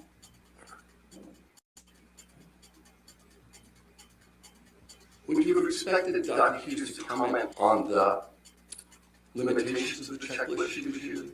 Yes. So First of all, Dr. Hughes provided opinions based on these checklists. So she referenced especially the dangerous assessment scale several times throughout her testimony, stating that Ms. Heard was in a very dangerous situation. We also have an ethical guideline and a professional standard as well that indicate that whenever there is a question about the reliability and the validity, and in psychology we use the term validity to talk about accuracy of any of the methods that we're using to collect data, we clearly communicate not only that there are limitations to our opinions, but we also need to provide the fact finder with information about what the potential implications or impact could actually be. So, for instance, if we use a scale that's idiosyncratic for the purpose, but we would first need to explain why we made that decision to not follow standard procedures. And then we would need to explain the use of this scale might introduce some potential exaggeration of this symptom, and so I'm trying to control for that way. That was one of the limitations of my opinion. You have to make it very clear. Transparency is really at the center of good science in general. You talked a little bit about ignoring response distortion. What is response distortion? Response distortion is a term that speaks generally about examining, approaching a test, and providing answers that are either exaggerated or minimized, but in some way an inaccurate representation of their current mental status or their experience. What test do you believe that Dr. Hughes failed to acknowledge response distortion? So she administered the personality assessment inventory, which is similar to the test I gave the MMPI-2. It's that general broadband measure of psychopathology symptoms and personality traits. It includes several scales that are very good at detecting either exaggeration, minimization, or even trying to claim that you have unusually good qualities. On that test, there were clear indicators that Ms. Heard, very similar to the way she approached my MMPI, engaged in defensiveness. And in fact, there's a function that you can look at. So you have that main scale elevation, we call it positive impression management, was elevated. And then, because we want to make sure that somebody isn't elevating that scale just because they have such well-being, there are additional configurations of scales that you can look at to find out what's going on. And so the casual discriminant function is sort of the name of one of these configurations, these equations that are done. And she was highly elevated on that. In fact, that elevation tells you that no, this isn't accidental. This isn't because she's just doing so well in life that she has an extremely low amount of problems. No, this is an intentional over-reporting, or I'm sorry, an intentional effort to minimize any appearance of having problems. Now, you may have addressed this, but there was a reference to malingering. Yes. So what's interesting about Ms. Heard's approach to different tests is that it seems to be influenced by what we call the face validity of questions on the test. So if a test looks like it's measuring PTSD, you see exaggeration on her validity scales. If the test has less face valid questions, for instance, the personality assessment, which Dr. Hughes administered, the MMPI-2, which I administered, where she can't quite figure out what the questions are asking, they seem really banal in general. On those, you see extreme defensiveness, minimization of any potential pathology, essentially presenting herself as perfect and free of any mental illness or personality disorder. But on the trauma symptom inventory, which Dr. Hughes administered, that was the one that I previously indicated for ease of explanation. When the test results come out for how the person approaches the test, that test itself prints it as a percentage. And there's a really excellent scale for finding out if a person is exaggerating their symptoms of PTSD. It's called the atypical response scale.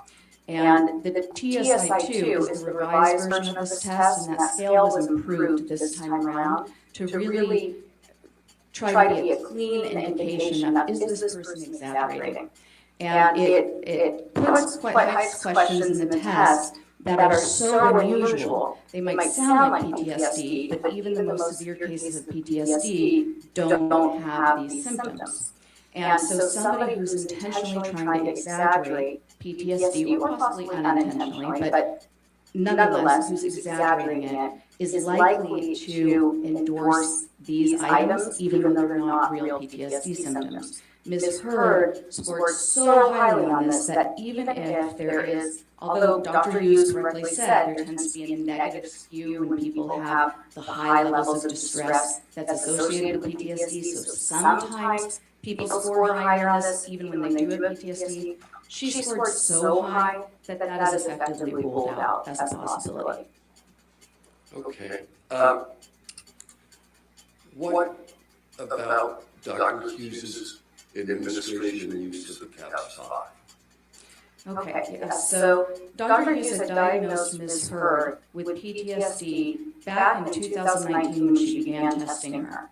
It wasn't until 2 years later, more than 2 years later, 10 days after I administered the CAPS-5 to Ms. Hurd, that Dr. Hughes held an impromptu evaluation session remotely with Ms. Hurd and administered the CAPS-5.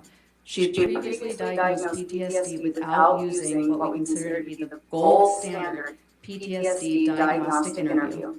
And again, when we're doing a forensic evaluation, it is an important responsibility, and part of our ethics and professional standards is that we document everything to allow for transparency and full judicial scrutiny.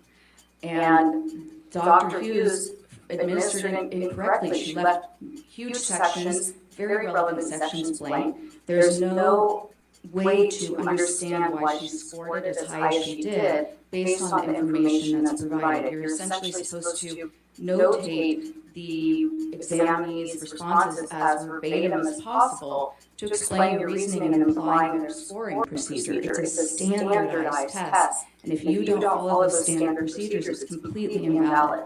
Not only that, but it looks as though Dr. Hughes further validated it by trying to show that she had assessed for the childhood trauma impact, and she had said that she went back and asked the childhood question, but you can't do that. If you're assessing for 2 separate periods of one's life to find out the relatedness to PTSD, you do 2 separate CAPS interviews, period. You don't create your own question system. That is a non-standard administration of the test, and it invalidates it.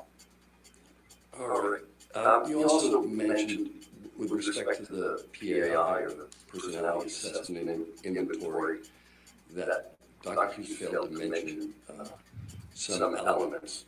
What did she fail to mention? Oh, okay. So on the personality assessment inventory, so first she failed to mention that there were clear indications of response distortion. She also failed to mention that Ms. Hurd scored in her score profile against their main scores. She did elevate a score for the borderline personality disorder sort of section, but that in and of itself would not indicate a diagnosis. However, the configuration of her scores overall is consistent with that, and in fact, it's one of the diagnostic suggestions given by the test itself.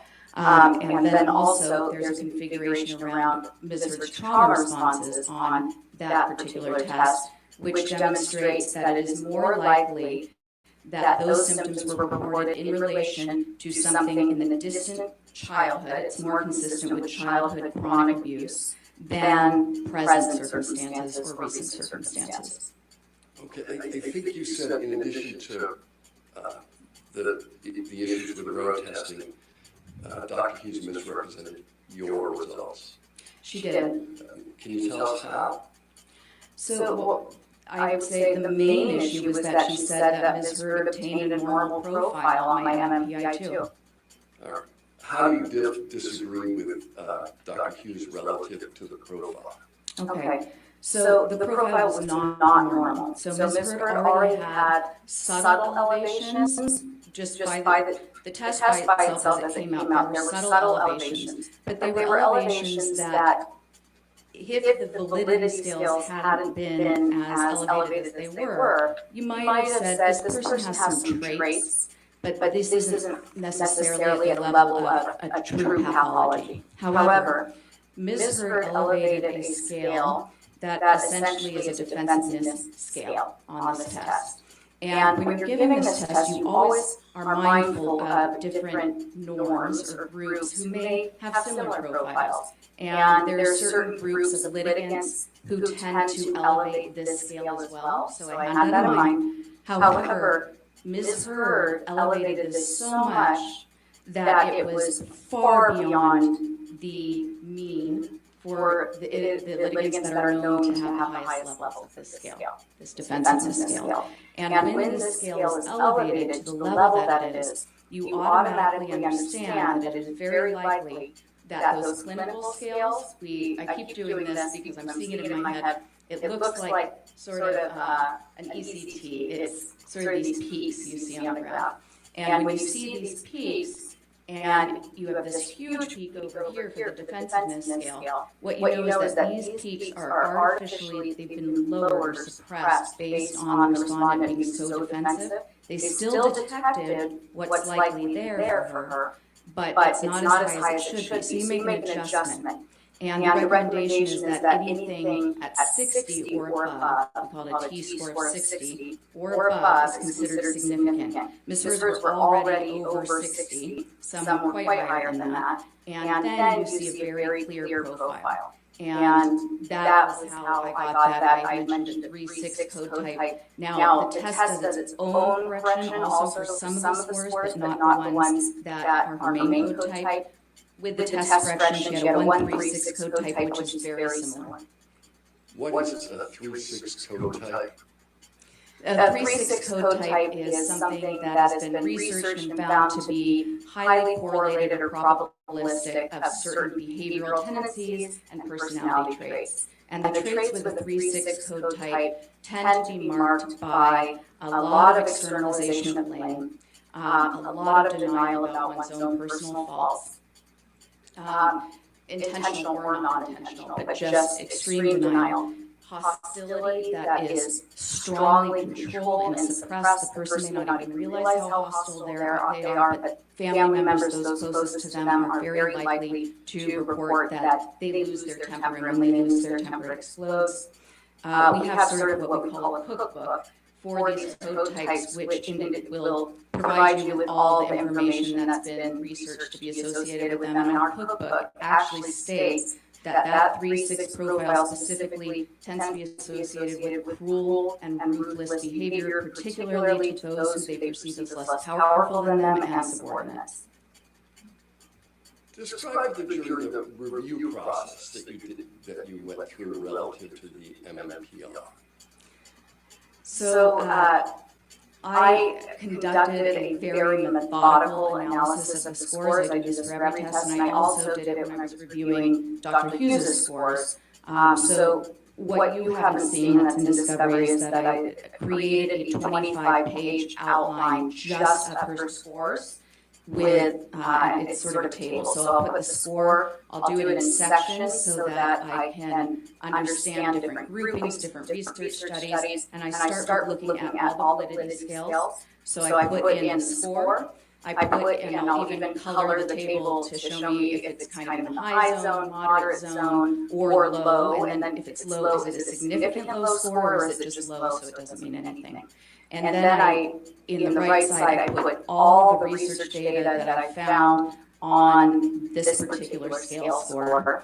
And so I start with the validity scales, the way the person approached the test.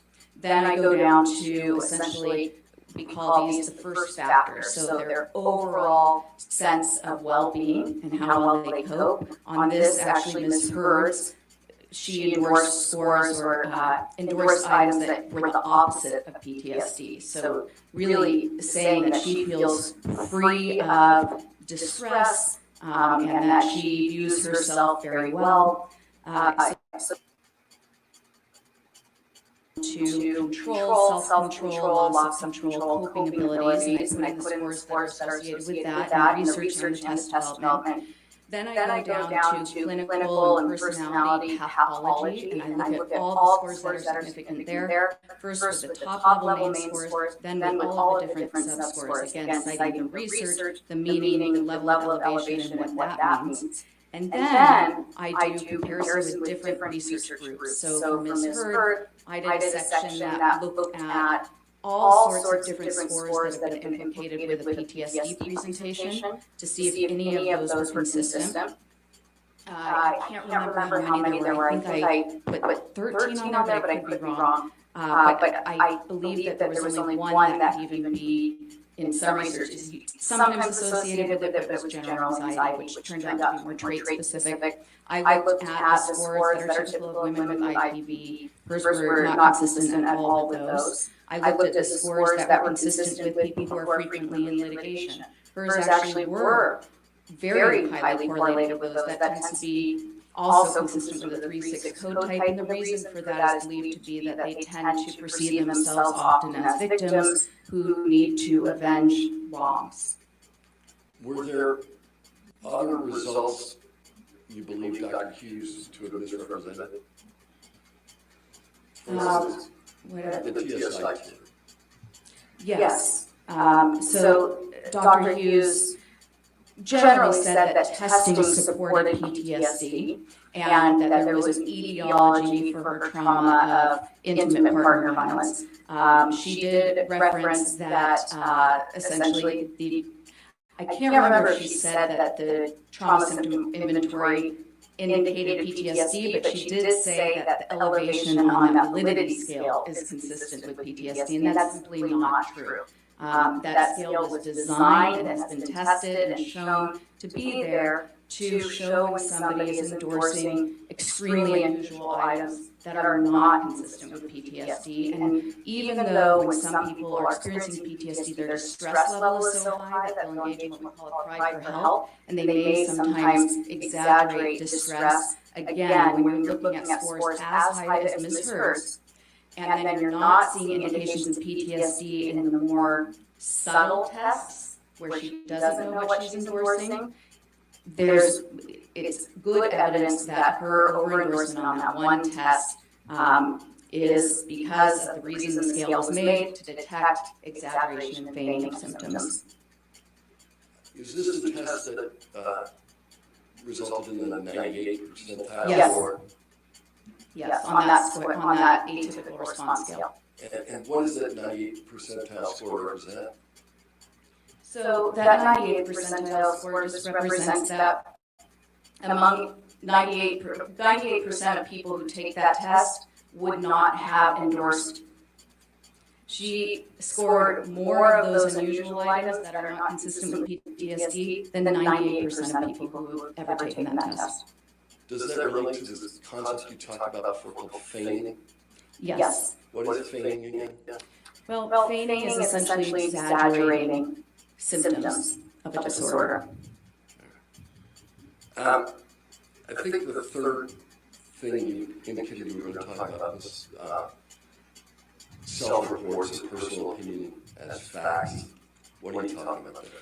So in any science and in psychology specifically, it's really important that we use precise language and we say what we mean, and we do not present opinions as facts, because when you are in the role of an expert witness, or an expert in any setting, essentially a layperson may not be able to detect the difference between something that is a personal opinion that you're giving versus something that is substantiated by research data, test data, reliable test methods.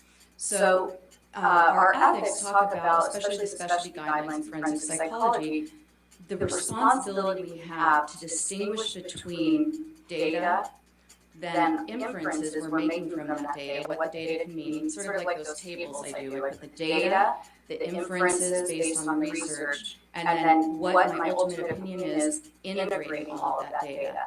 And it's very important that We clarify that to the fact finder, to the judge, the jury. That's our responsibility, that we do not clothe personal opinions or the self-report of an examinee as an expert fact or somehow scientifically based when it is just a personal opinion or self-report of an examinee. What do you mean by self-report? The self-report is essentially the Google Career Certificate program completely changed the trajectory of my life. I've always been interested in computers, but I never thought I could turn this into a career. It allowed me to have that path into a career that I'm passionate about.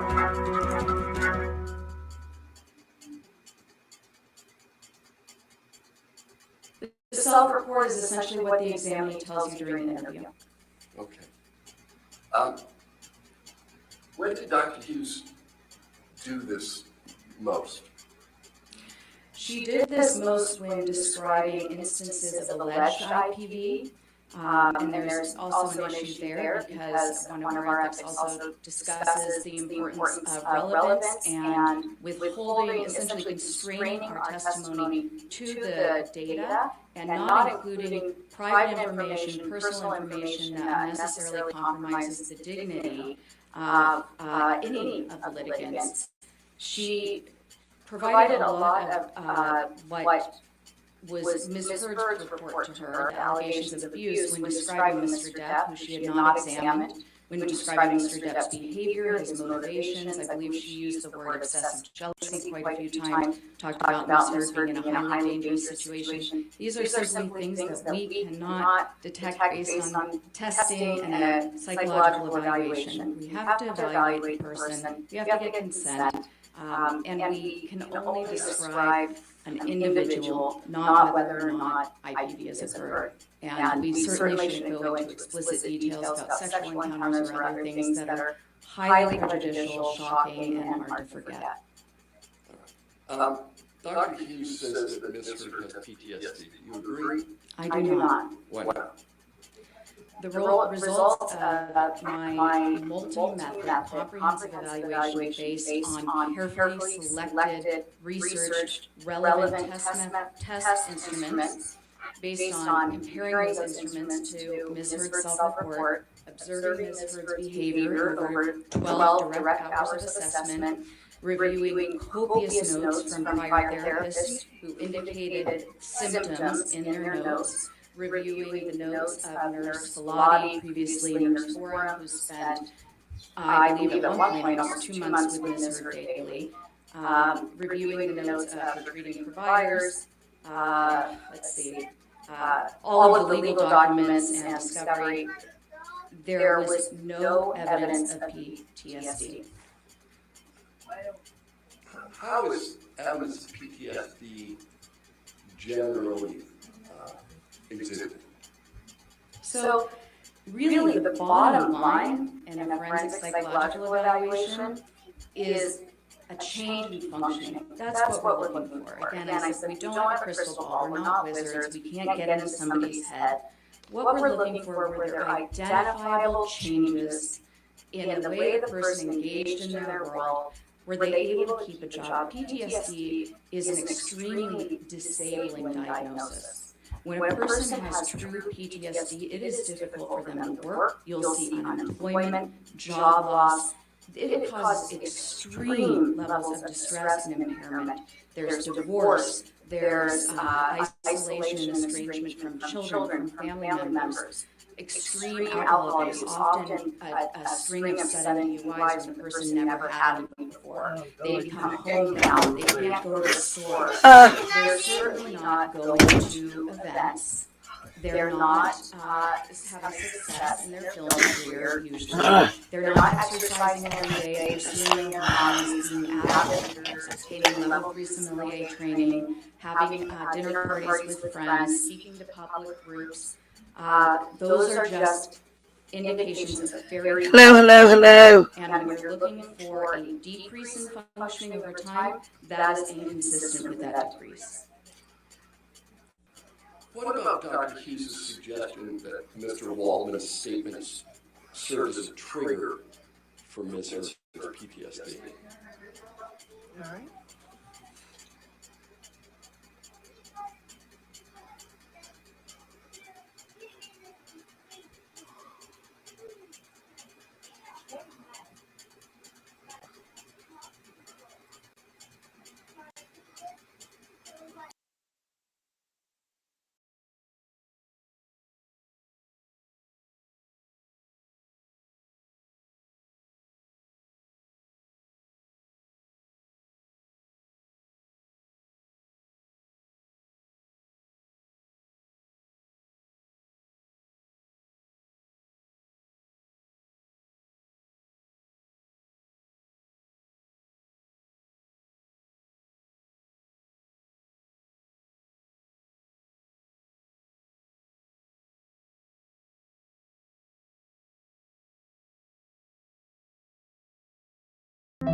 Purdue University Global. Apply now at purdueglobal.edu.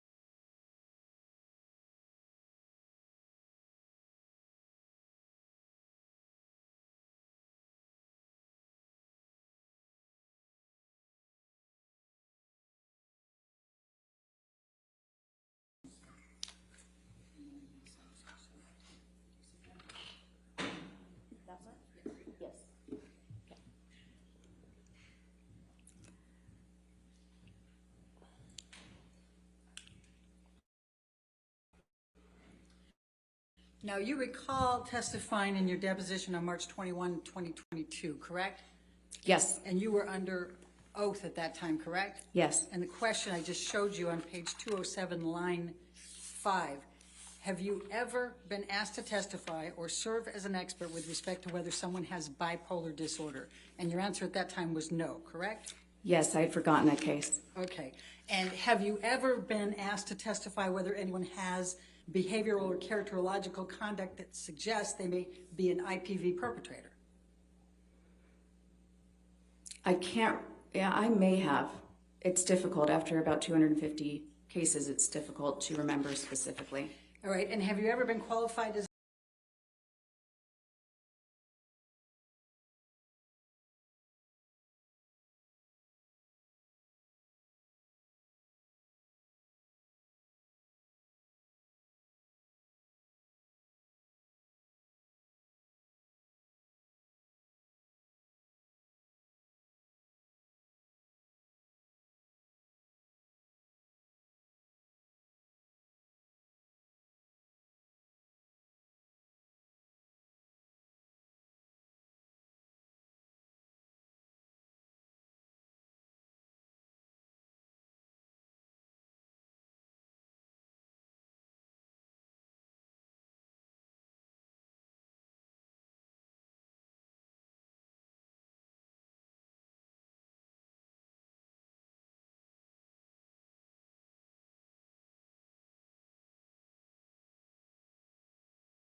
abuse or violence? And goes into page 208, line 4. The answer then under oath was no. Now,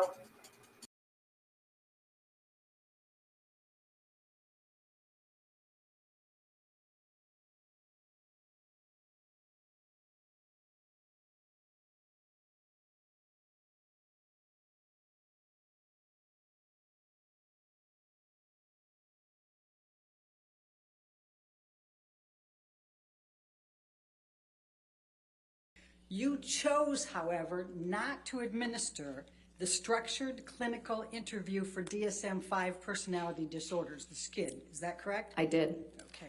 And would you agree that that is a state-of-the-art structured clinical interview? Not for a forensic evaluation with a sophisticated examinee. But to determine if a personality disorder is present? No, not in this setting. You don't agree with that? I do not. And you don't agree that that is the gold standard assessment for reliable, accurate psychiatric diagnosis? It's a good one, but for treatment settings especially. Okay. Now, did Ms. Hurd, you said you talked about, you read all of the treatment records, right? Yes. Okay. Do you recall reading the treatment records for the psychologist Bonnie Jacobs, who saw Amber Heard over 5 years? I do. And did you see anything in Bonnie Jacobs' notes over 5 years in which she diagnosed Ms. Heard with borderline personality or histrionic personality disorder? No. Now, you also saw the notes of Dr. Connell Cohen, correct? Mm-hmm. And you even attended his deposition, correct? Yes. All right. And he saw Amber for roughly 2 years. He was part of the Dr. Kipper connection, Mm-hmm. right? Yes. Correct? Okay. And did you see anything in Dr. Cowan's notes, and I think they'll end up canceling each other out. that he diagnosed Amber Heard with borderline personality disorder or histrionic personality disorder. I saw the symptoms clearly delineated throughout his notes and in his deposition. He does not use diagnoses, so he would not have diagnosed her. He said specifically in his deposition he did not diagnose her with that, correct? Yes, and he also specifically stated that he does not use diagnoses. All right. And you are Dr. Banks, Dr. Amy Banks, the psychiatrist, her deposition, correct? Yes. And did not Dr. her Anderson, deposition. I reviewed her notes in the transcript. all right. Did Dr. Anderson diagnose Ms. Heard with borderline personality disorder or histrionic personality disorder? I don't believe she provided any diagnosis since she was a couples therapist. All right.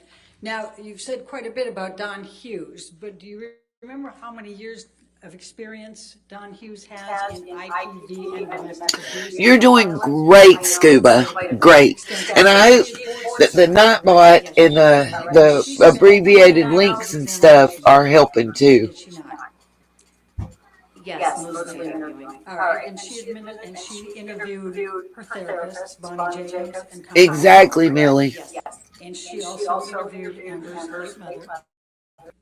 Yes. Okay, and she administered 12 different tests over the period of that time, correct? Well, as I said, the majority of those were Dr. Curry gonna get her fee regardless, and I just don't think that she is a yes man. I just don't see her being that way. Because she seemed to me like she make pretty good money. Welcome, September. Let's go to the CAPS 5 on PTSD. Now, you assessed Ms. Heard's traumas in her life, correct? Yes, I did give her an instrument to assess for any trauma exposure throughout the entire lifespan. Yes, it's fine. And you wrote that Ms. Heard's exposure to a traumatic event, namely one of the sexual assaults by Mr. Depp, more than satisfied this requirement. Did you not write that in your notes? That is not what I wrote in my notes. Do you have my notes? And you administered a structured clinical interview. Oh, I know she about to go off. Not exactly. It's not quite right. Okay. Now, Dr. Hughes administered. She about to correct her. I think Elaine about to be put in her place by several peoples today, y'all. I just got that feeling. We can't assess for intimate partner violence. That's an event. Dr. Hughes administered a full intimate partner violence assessment, correct? She stated that. She want to say that Dr. Hughes sucks butt. And you reviewed her psychological testing? I sure did, yes. Okay, and are you aware that in September... That sure did, and the way she said, I sure did, yes. On many of those valid tests? Can you be a little bit more specific? Many of those valid tests? Which tests are you talking about? Do you have a recollection of that, September 2019? She administered all of her testing in September 2019, so I'm not sure which one. Oh, except for the CAPS 5, which was 10 days after mine in 2021. Now, Dr. Hughes clinically evaluated those symptoms and established that Ms. Heard does have PTSD from the totality of the intimate partner violence by Mr. Depp, correct? That's what she stated, yes. Okay.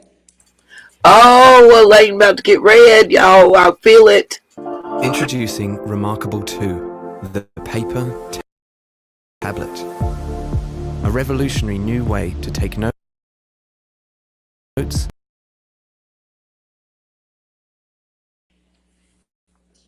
Now, Dr. Anderson's clinical notes that said Amber had come to... Objection, hearsay. I haven't even asked the question yet, Your Honor. Are you going to read her notes? Well, No, actually, I wasn't going to read her notes. Okay. I was going to ask a particular question. Okay. You talked about danger. Do you recall that in your testimony? Yes. All right. Now, if a patient comes to you as a couples therapist with two black eyes, what, if anything? That there may be a potential danger there? Sure. Okay. Did you read Dr. Anderson's notes? I believe I did. Now, you administered the Minnesota Multiphasic Personality Inventory 2, the MMPI-2. Do you recall that? Yes. And you used that to determine whether Amber had PTSD, right? Elaine kills me right now trying to talk down to Dr. Curry And in the 60s, when she needs the Cliff Notes version of how to lawyer in this courtroom. attempts to mislead are uncommon, end quote. Isn't that correct? Sorry, could you repeat that?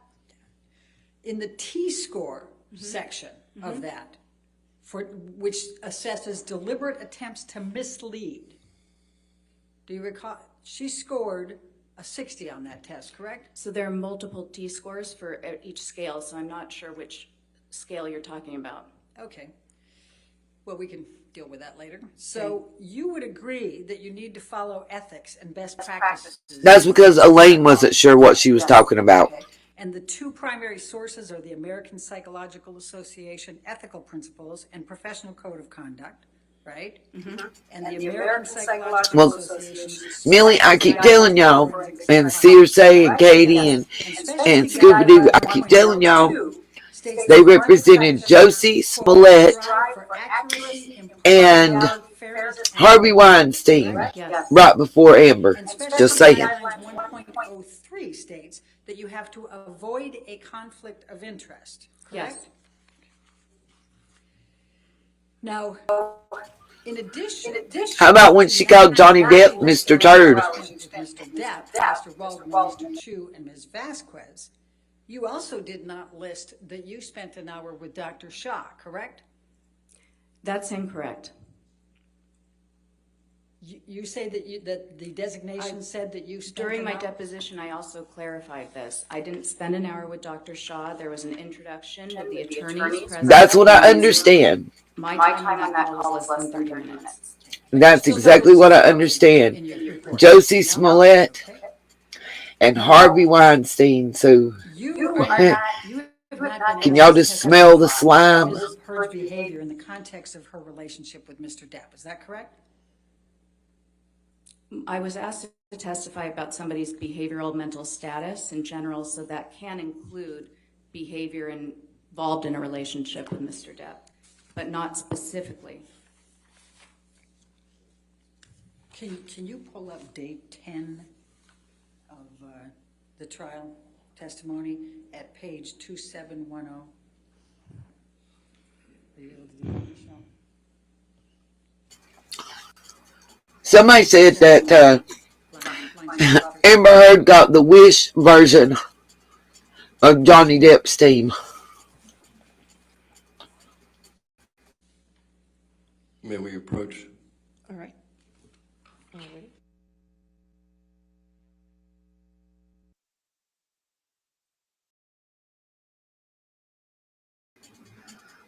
It's because they don't ask the exact same question. They ask a different question. It's worded differently. And y'all know you can leave out one word or add one word and change the entire context of a sentence. They try to be slick, but they're not. They're not slick. Like, you not. Just like that outfit. She not slick.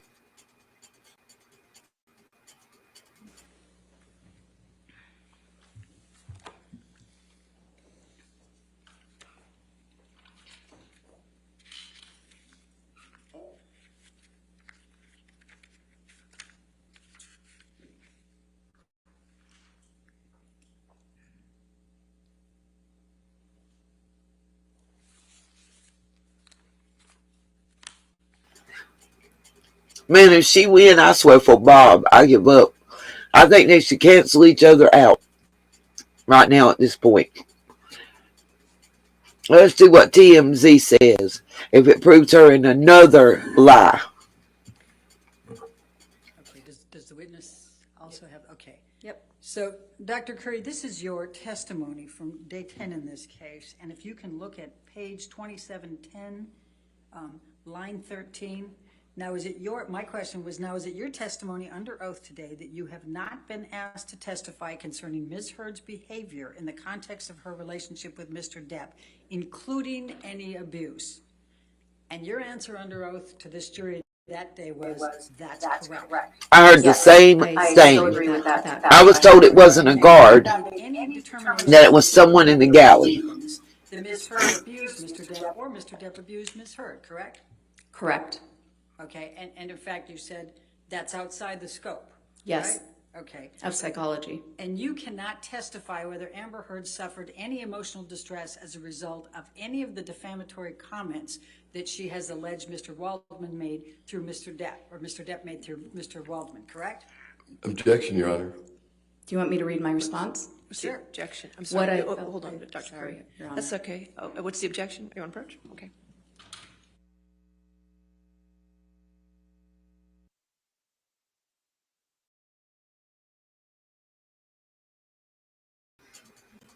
The objection is she didn't say what if any. Elaine must pose a question with what if any.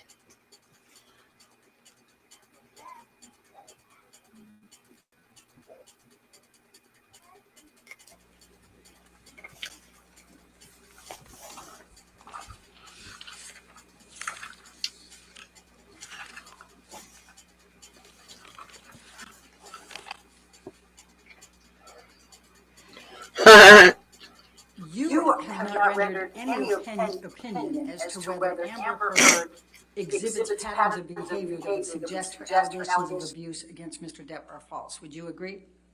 No. I mean, yes, I would agree with that. Thank you. And you have not, no, that's right. That's all I've got. No further questions. All Thank right, you. redirect.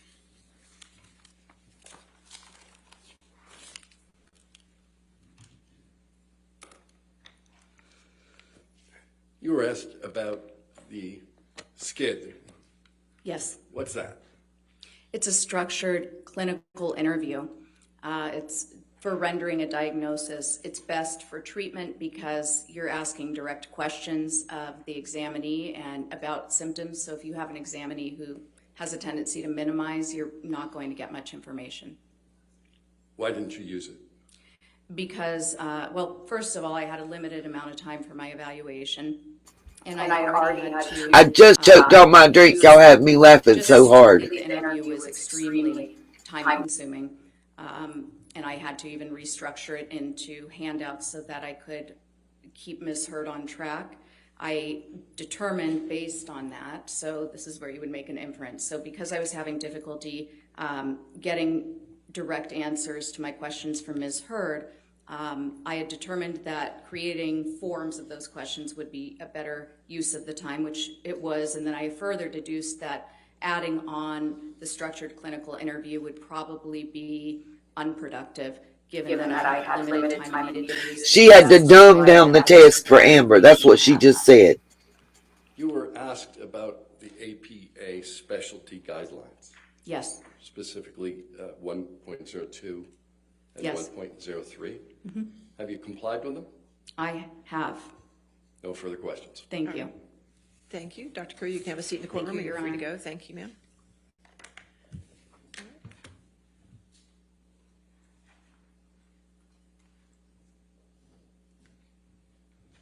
All right. Well, that's how I took it. Recess for 15 minutes. Do not discuss the case and do not do any outside research, okay?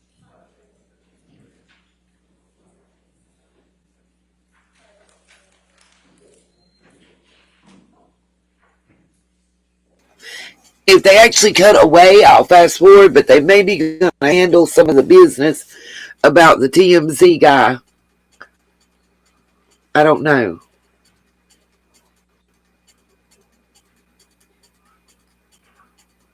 So I know she's waiting on the jury to leave right now. Just for planning purposes, Sammy asked Mr. Tobin to be here as early as noon, just in case with the flu of the trial. I'm not sure what time we get to that motion, so. Okay, just to let you know. That is the TMZ lawyer they're talking about. They need to work on that. They're going to find out who the next witness is. So let's go ahead and take a recess until 10:55. Okay? All right. Yeah, she definitely isn't the sharpest tool in the shed, for certain. I don't even think she's medium level dumbest. I don't know what she quantify as.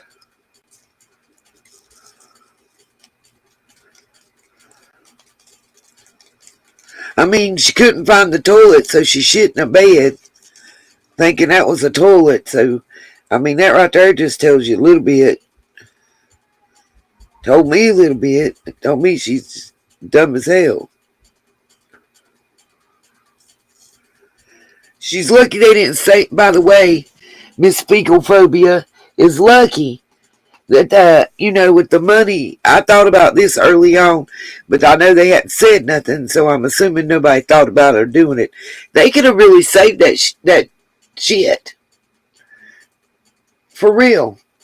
They could have saved that shit and DNA tested it on her ass.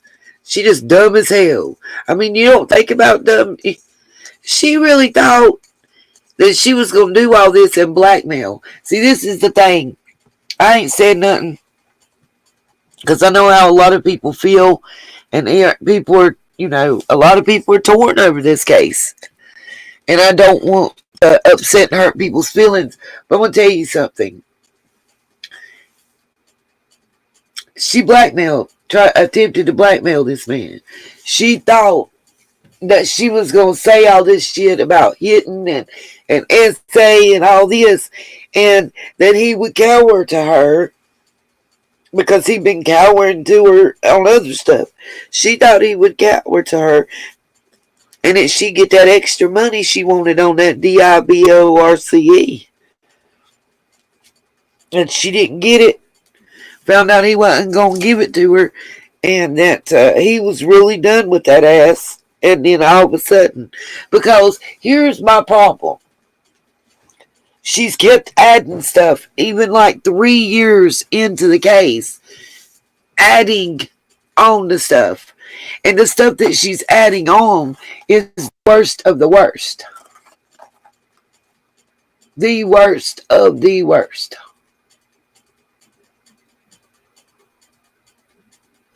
Well, Millie, did you give him the finger?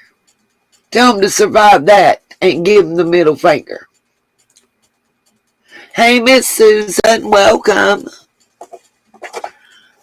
Because who in the fuck are they to tell you what you did or didn't survive? That's right, Circe, thank you. That's the damn truth. Sing it, Tammy Wynette style. He stopped loving her today. Hey, that was my jam. I still got that on my phone. But anyway, it is because that we truly are survivors that we don't believe her. Like listen, I'm gonna keep it a band right here. To me, it comes across like she read somebody's life story or heard a bunch of, like she went to group therapy and heard a bunch of survivors and victims talking and tried to mash all their stories together. But the problem is she don't have the real heart. She don't have those feelings and emotions that you go through when you suffer from that. You don't have real PTSD and other shit like that, then you don't know how the fuck a real survivor feels. You just don't. And you never will.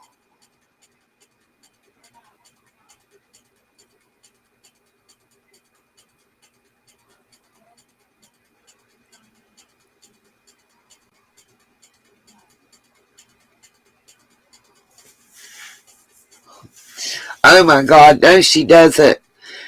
And the real, that's right, it was Millie. Kate James come out and told it. Exactly. That's what I was saying early on. But on some real shit, her acting skills suck. Mods, grab them. Remember, report for porn, and then hit the OK when the little white box comes up. If you time them out, they get to keep coming back and back and back.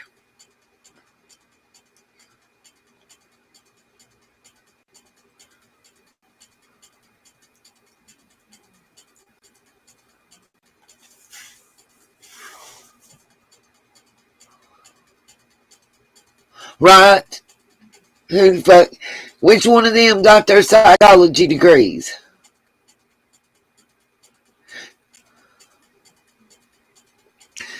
Her acting skills are subpar at best. Let's just be real.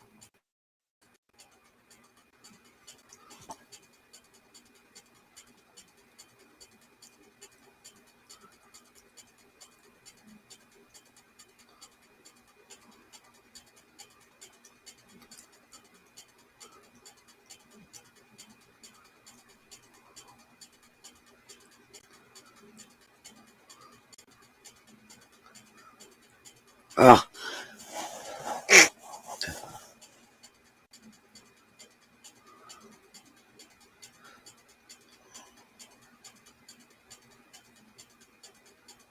Let me see if he'll let me change it.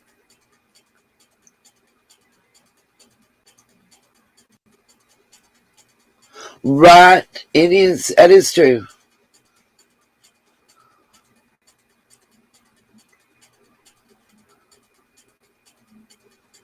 Let's see if I can fix it. Let me mute.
sir. Just a reminder, you're still under oath, okay?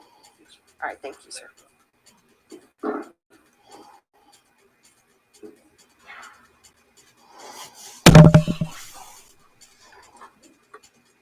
Good morning, Mr. Depp. Good morning. We heard a lot about some statements that Mr. Waldman made. Do you remember that? Yes. And Mr. Waldman is your attorney or was your attorney? Yes. Could we please pull up Defendant's Exhibit 1245?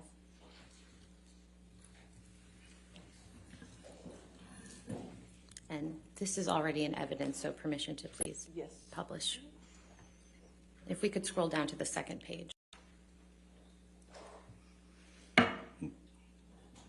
Mr. Depp, do you see the statement here attributed to Mr. Waldman? Yes, I do. When's the first time that you saw this statement?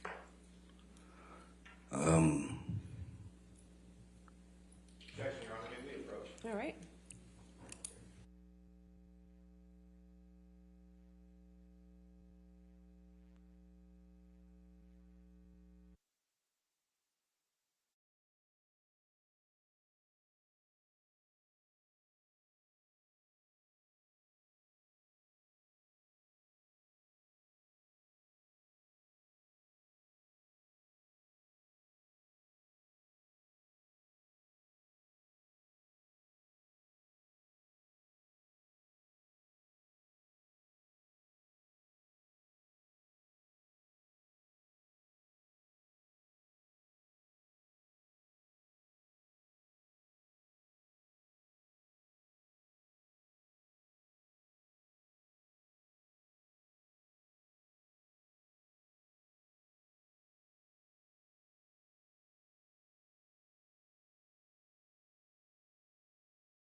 We can pull the exhibit back up. Thank you.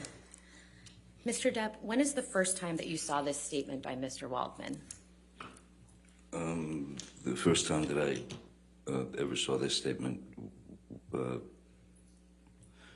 was in August. Oh, he's going to talk so slow, Elaine will die in cross-examination. When August 2020, when I was countersued by Ms. Heard. This is the first time that I saw any of these statements. Can we please pull up Defendant's Exhibit 1246? And this is also already in evidence. Thank you. If we could scroll down to the second page, or the third perhaps. Thank you. Mr. Depp, do you see this statement that's attributed to Mr. Waldman here? I do. And when is the first time that you saw these statements? Same, when the countersuit was filed. And could we please go to Defense Exhibit 1247? And again, this is already in evidence. And if we could scroll down, please. Thank you. Mr. Depp, do you see the statement attributed to Mr. Waldman? I do indeed, yes. And when's the first time that you saw this statement? This is the same. It's the counterclaim to August 2020. After you saw these statements for the first time, did you form an understanding as to where they appeared? I didn't, as to where they had appeared, these statements. In what publication? No, off the bat, I didn't know exactly.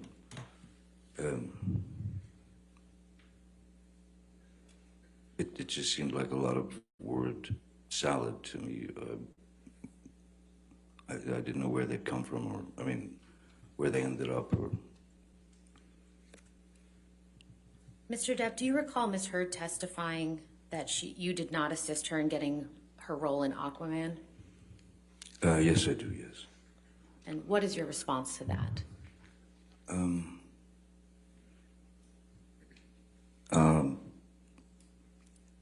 It's not exactly true. Do you know when Miss Heard first auditioned for Aquaman? Strangely, I know the date. Yes, I do know the date, because I was scheduled with my band, the Hollywood Vampires. We had done 2 shows at the Roxy, which is a place in Los Angeles, to rehearse for we were invited to play at the Rock in Rio concert, which is a huge rock and roll festival. So we did the 2 shows to go to Rio and play there. Miss Heard wanted to come with me, and Whitney, her sister, had come as well. While we were there in Rio, we were rehearsing, getting ready for the show.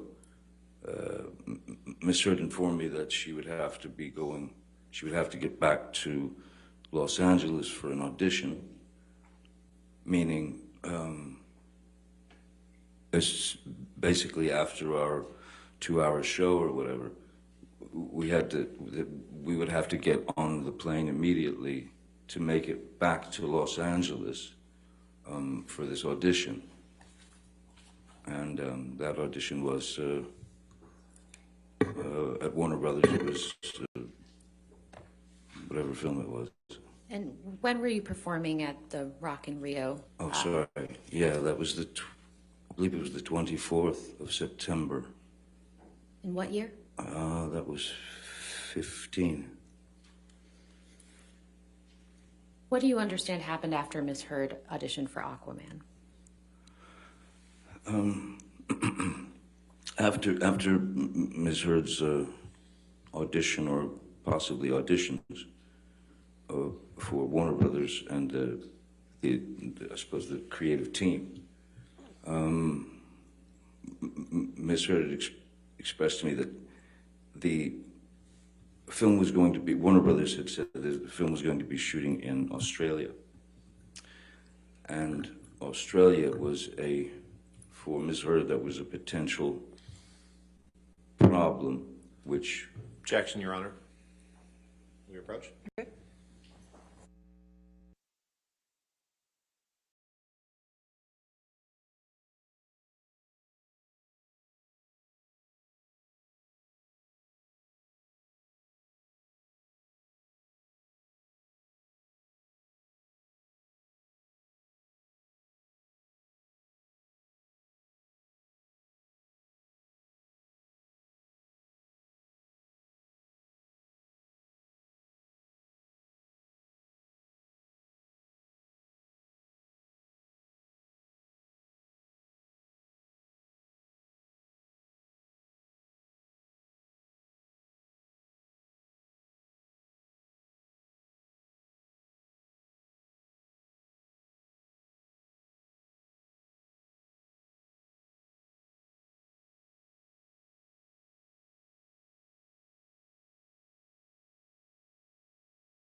I apologize, Mr. Depp. Could you please continue? What happened after Miss Heard auditioned for Aquaman?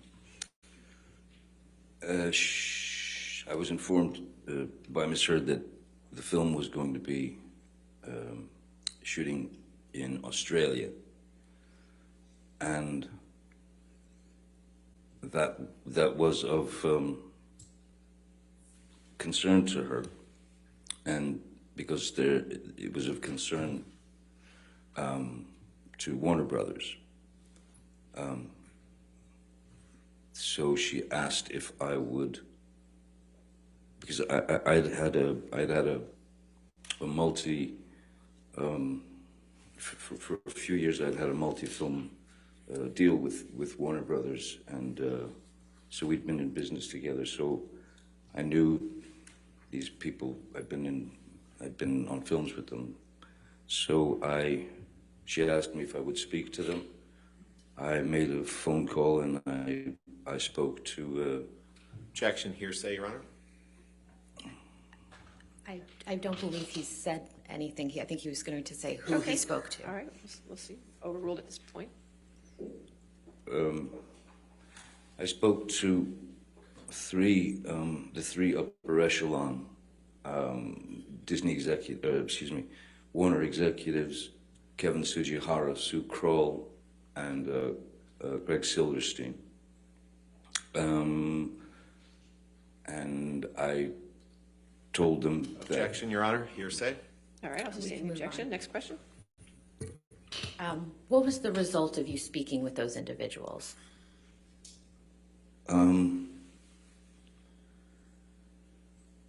Well, I can only say that ultimately she did get the job in the film. So hopefully I suppose I had curbed their worries to some degree. Mr. Depp, do you recall Ms. Heard testifying that she saw you consume 8 to 10 MDMA pills while you were in Australia in March of 2015? Yes, I do remember that. How many? I also remember her saying that I took a handful. Objection beyond the scope. Question. Sorry, that was extra residue. All right, I'll sustain the objection. Next question. How many times have you done MDMA in your life, Mr. Depp?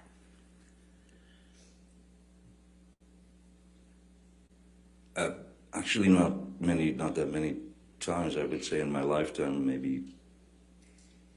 In my lifetime, MDMA, 6, 7, maybe. And how much MDMA have you done on those occasions? Not enough to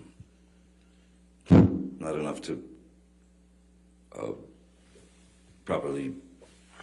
Well, not enough to properly experience what the chemicals are supposed to do to you. Have you ever consumed 8 to 10 MDMA pills at once? No, ma'am. No, I have not. And why is that? Because I'd be dead. I'm pretty sure I'd be dead. I think one would die, yes, and probably rather quickly. Mr. Depp, I'd like to show you some pictures from the home in Australia that Ms. Heard testified about. Sure. Could we please pull up Defendant's Exhibit 1817, which is already in evidence?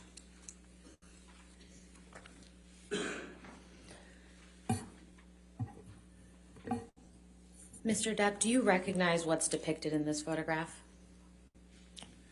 Yes, I do. That's the downstairs bar of the house we rented in Australia. And can you please show the jury where you were sitting when Ms. Heard threw the 2 vodka bottles at you?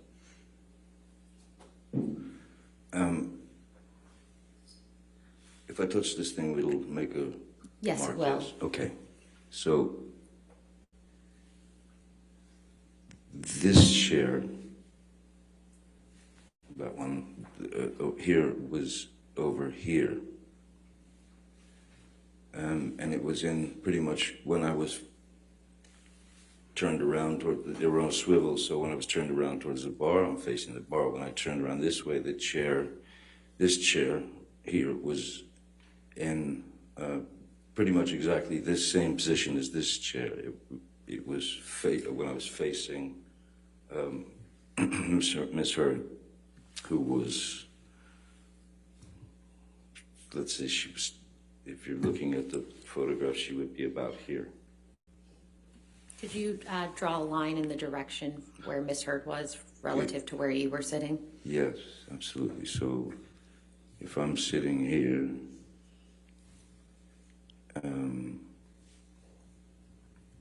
she was over here, like back here. Approximately how far away from Miss Heard, from you was Miss Heard, if you can recall?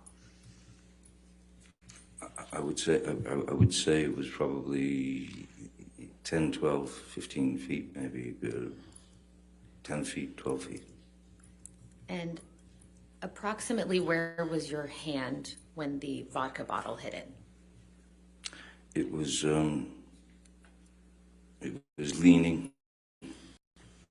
My arm was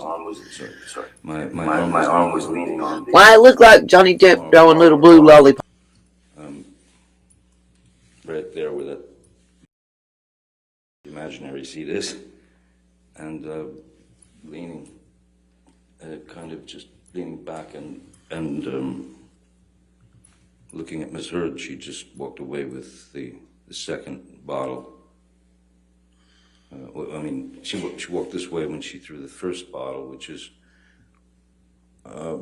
actually visible in the background on the floor. Could you please circle where the first bottle is? Oh, sorry, excuse me. Yeah.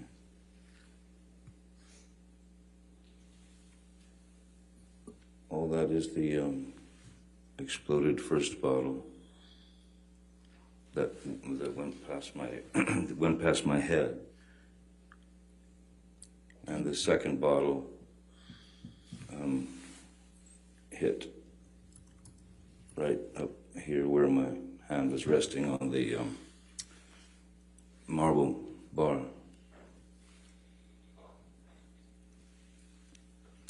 Can we please pull up Defendant's Exhibit 1820?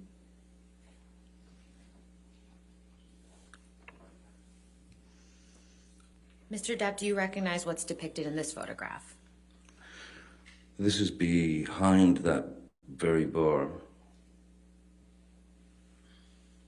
And what do you see on the floor in this picture? I see what looks to me like some kind of napkin. It looks sullied, soiled, blood, I don't know. And I see glass in the corner, blood obviously on the floor, and a towel leaning up on something. Do you know how that bloody tissue got on the floor?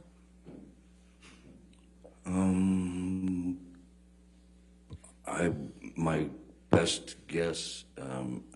Objection calls for speculation. Sustained. Do you know how the blood got on the floor, Mr. Depp? I know how the blood got on the floor. It came from my dripping finger. So that's why the tissue is I'm 99.9% sure, since it is, looks like it's got blood on it as well, is what I held my finger with. Do you see the wall on the left side of the photograph? I do. Was there a wall-mounted phone on that wall? On the left side of the photo? No, I didn't. No. Not that I recall, no. Could we please pull up Defendant's Exhibit 394, which is already in evidence? Yes, ma'am. Mr. Depp, do you recognize this text message? do. And what is this message?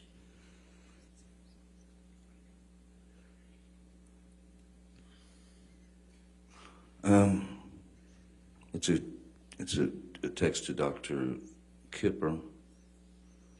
I'm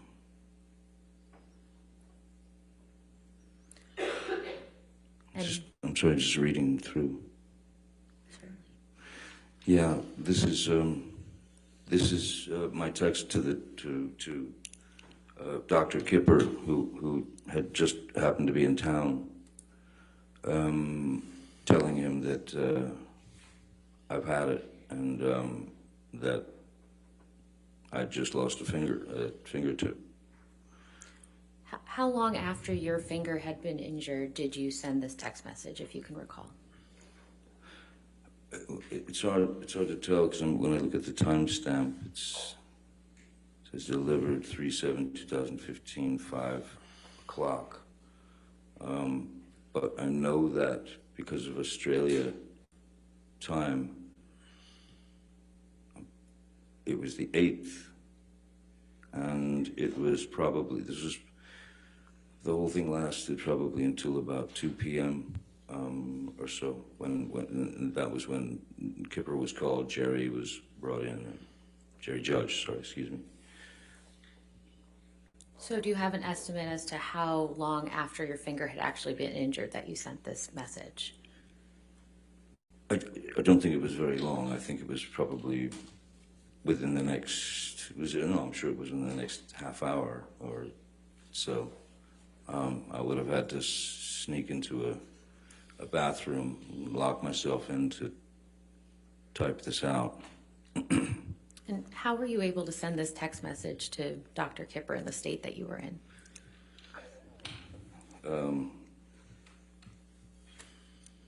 Well, he wasn't available at the time, so just sort of thumb your way through, don't you? How long after sending this text message did you see Dr. Kipper?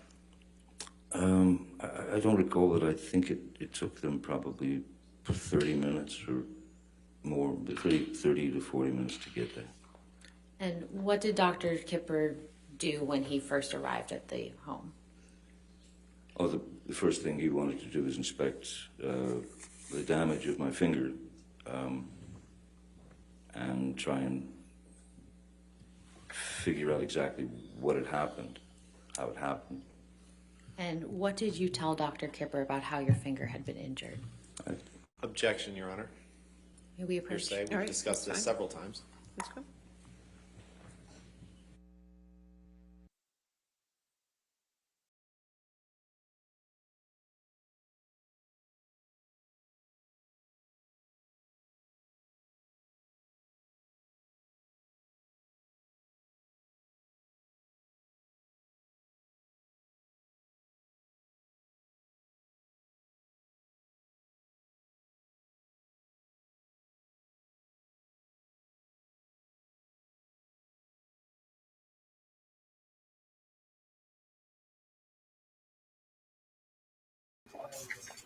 I wonder what was said that he found so amusing just then, because he could hear.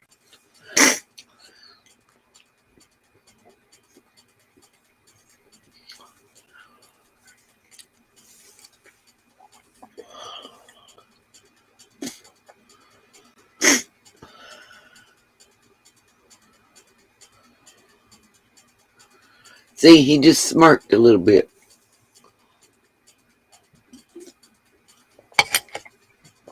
Like he overheard something.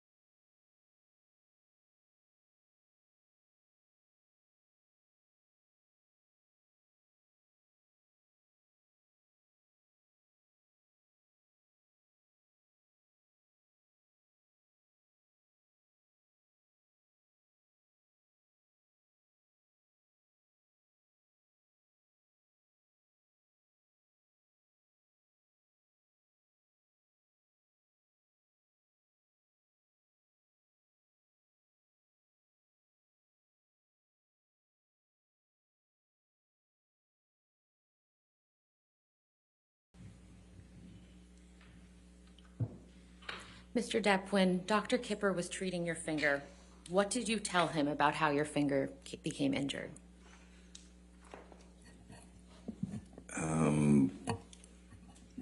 I told him that there was obviously, I mean, when you saw the damage in the house and everything, the blood everywhere, I mean, obviously there was serious damage done. There would be no point in lying to the man. He'd been through it with me and Miss Heard before. I told him that she had thrown a bottle of vodka and smashed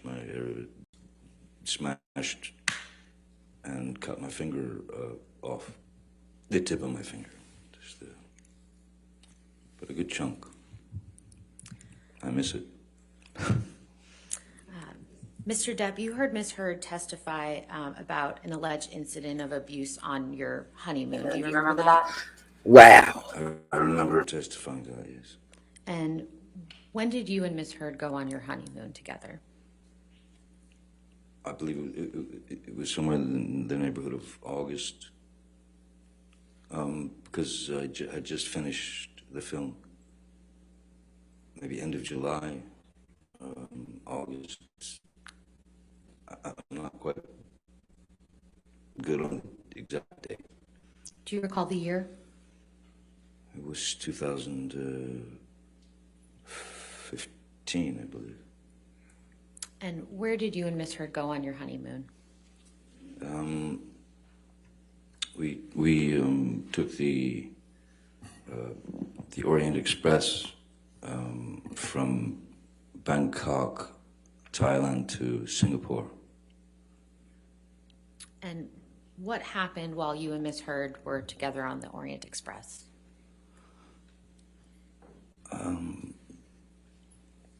There were times when it was very agreeable, very nice.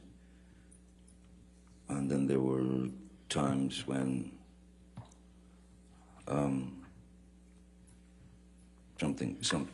something had become dissatisfactory for her, and she would start the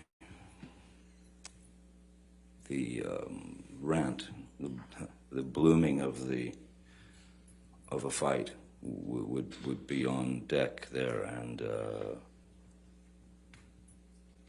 at one point,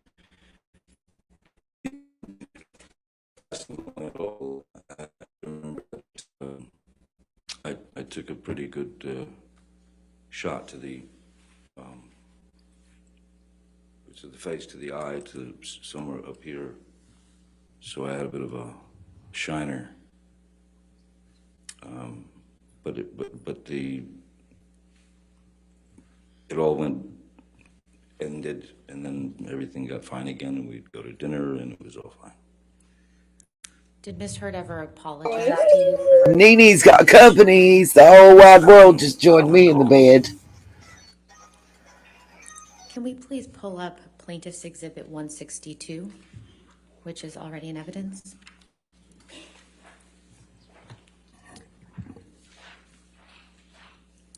Mr. Depp, do you recognize this photograph? I do. It was with the chef and the maitre d' and the staff were asking if they could take a photo with us, and they'd been very kind. They'd given us a private dinner card. So where was this photograph taken? That was in the, that looks like it's in the, yes, that's towards the back of the Orient Express. That's in the back train bar compartment. And just out back, you could smoke on the sort of caboose or whatever. And what, if any, injuries do you have in this photograph? I think the eye's a little bit bugged out, if you will. It's, yeah.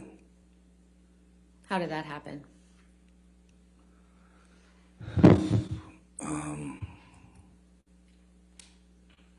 These things could happen very quickly if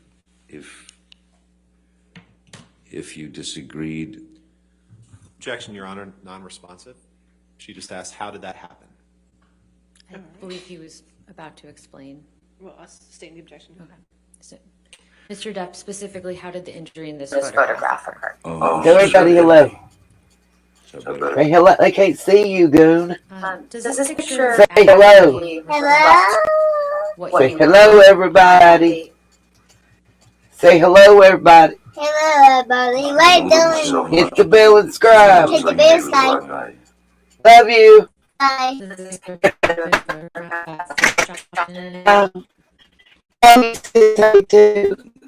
No. You chilling with us? Hey. Oh, you chilling with us? Digital processing with Chilling. He said chilling. We chilling. I know that's right, Circe. You tried to play now, Sneezy. Sneezy tried to play. Look, Sneezy tried to play. Mr. Depp, do you recognize what's reflected in this photograph? Yes, Sneezy. The staff, Snee. the manager, The Snee one. his staff. What are you doing, crazy doggy? Raffles Hotel in Singapore. And before we left, He got headphones on now. He ain't paying attention to nothing. And when was this I'd get his attention if the house was on fire. Well, that would have been, we were off the Orient. I know, right, Millie? Stayed in Raffles, I believe, a couple of days. A poodle. And then from there we flew White. to San Francisco. With Amber Heard eyes. He'd be scary as hell in the middle of the night. The photograph was taken after the photograph in the dining car. Cause he all white like a snowball. Say, yeah, my name is Snowball. They just call me Snee for short. Cause I'm a little old man. 31st of October. No objection, Your Honor. He old as hell. Tell him. Say, I'm old as hell.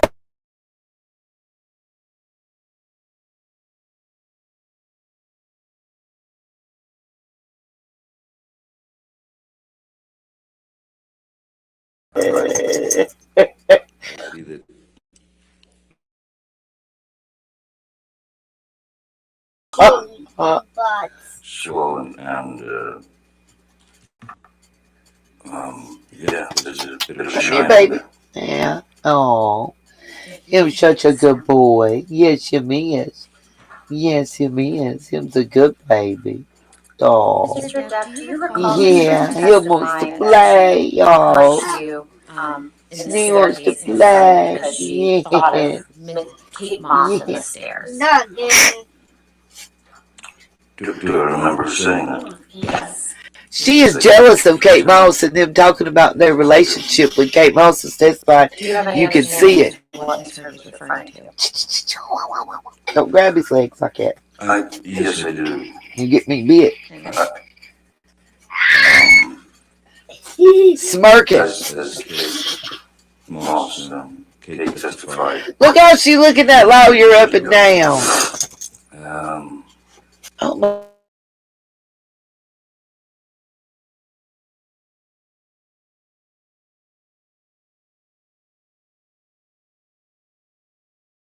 Don't get that big toe messed up. Recall. Big toe. He tried to. That very incident. Yeah, exactly. Because of the cold as ice. It was raining very heavily that day that Kate slipped. She's so cold you couldn't freeze ice on that ass. And I recall the story to her. Objection, Your Honor. Hearsay. How is it? I still listen. I can get hearsay to a point, but I don't understand why you can't testify about what came out of your mouth. That's what I don't understand. Whatever.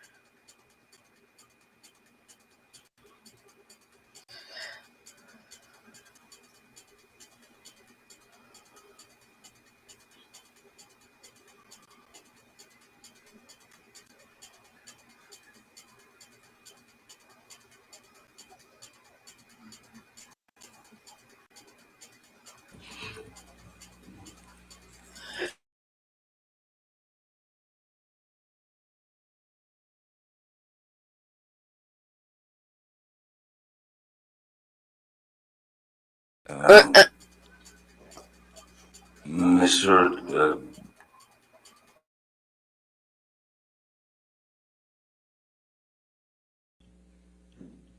Turned it into Millie. a very ugly incident, all in her mind. There was never a moment where I pushed Kate down any set of stairs. All right, Circe. Thank you. Get some rest, darling. Objection, Your Honor. Ms. Hurd You funny, Millie. That's What's non-responsive to the question. Sir, Sorry. objection. Ms. Saints the facts and evidence. Overrule the objection. Sorry, I was drawn by Mr. Roddenborn's voice. What was it? Oh. So what specifically had you actually told Ms. Hurd about the incident with Miss Moss and the stairs? Very simply that we were in Jamaica. I had left our bungalow about 3 minutes prior to her. I was standing outside, and suddenly rain starts just coming down like it's, a monsoon.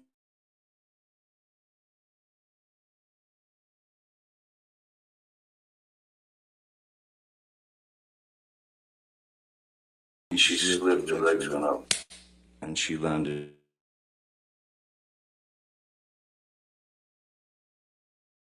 Coccyx. That is the actual medical term for butt bone. Coccyx. I broke mine. Grabbed her to make sure she was all right. That's it. That's all I ever. That's the whole story.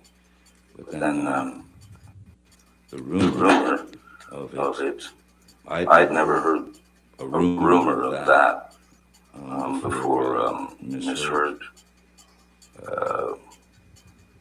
grabbed hold of it. Like that. Mr. Depp, we heard testimony from Miss Hurd's sister, Whitney, during this trial. Do you remember that? Yes. And how would you describe your relationship with Whitney when you were in a relationship with Miss Hurd? I liked Whitney very much. Initially,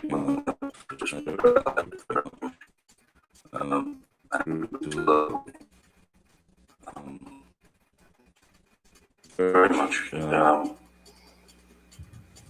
Because I was, it seemed, Whitney and her sister Whitney seemed to always get the sort of dirty end of the stick, and He wanted to say the shit into the stick. For that, because it wasn't new. There for life, and that was seemed pretty obvious. So I took to Whitney very quickly, very easily. She was a very sweet kid. She was wonderful. What do you mean that Whitney got the dirty end of the stick? Don't rub his belly like he might bite you.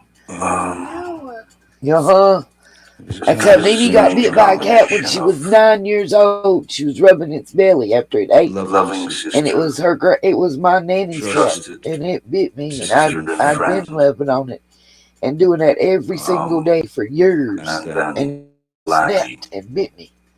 So they thought it was rabid. Then either the punching bag of the dartboard, or the recipient of some rather demeaning and ugly words, or she could have wine from her face. I see it. Wine that you just referenced. Quiet or get out. Okay, well, leave it alone. How do you know that? Oh shit! Well, I witnessed a lot of it. Don't say that. The wine in Sorry. my face It's okay. was something that happened in New York, which Yeah, it doesn't sound good. I think I've even made it into the papers. I believe that even made it into the papers. It was in an elevator. How did you first learn about that incident? Sir told me. In detail. What else did you observe of Miss Heard and her sister Whitney's interactions during your relationship with Miss Heard?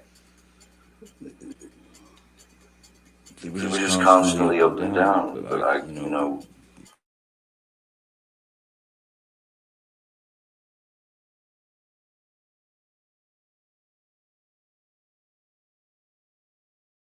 Is her sister trying to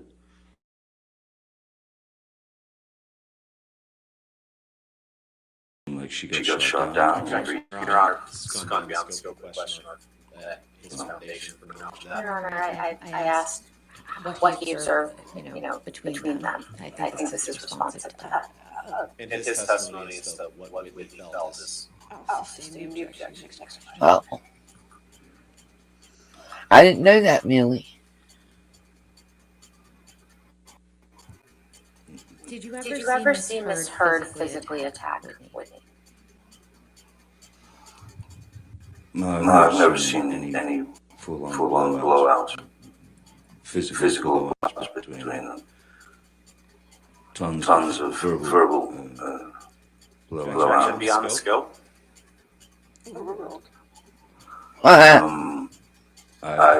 He looked like somebody licked the red off his candy. Pusher. Right. Don't say that. We need to record him saying.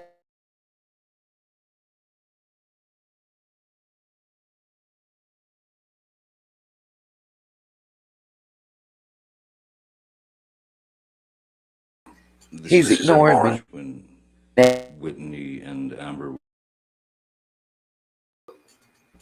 Whitney and her boyfriend at the time, Sean Krzyzewski, and we actually had to leave the apartment and then wait in the car while they. Oh, little old man. Him like a little old man. Yeah, she is. He's just like a little old man, ain't he? He's like a little pawpaw. And when you said, oh, Jurassic dinosaurs, it scared me. Physically push her, metaphorically. Oh, it's 4 o'clock in the morning. Johnny, you gotta start talking faster. Bruh, I gotta work tomorrow. Y'all, I might have to say goodnight and continue this till tomorrow when I get off work. We'll have another day to add. Oh, about the face. I just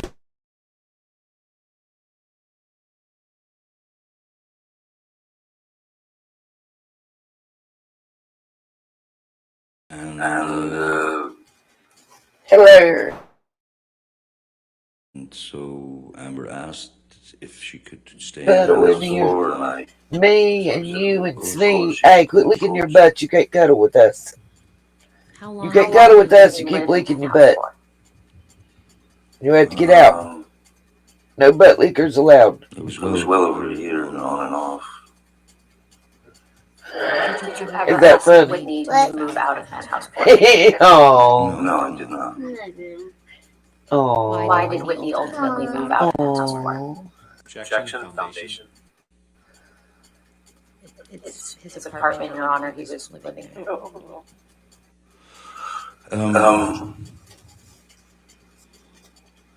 Whitney moved out of penthouse for long before I done made him mad.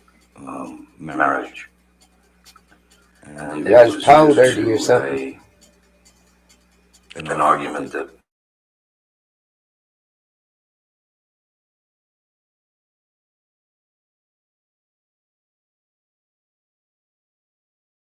with Jennifer Howell and those people.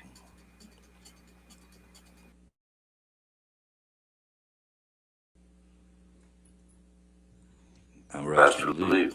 Get out. Where did Whitney live when she moved out of Penthouse 4?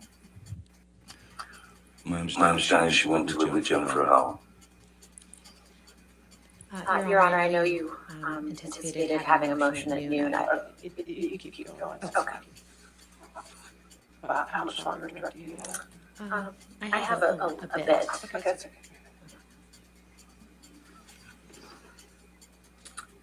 Mr. Depp, do you recall hearing testimony during Ms. Heard's case from Mr. Mandel? Yes, I do. And who is that?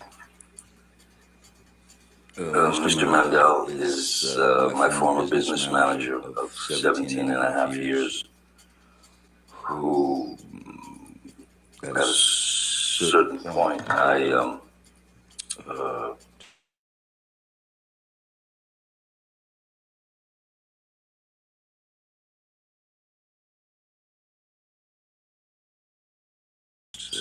him and he and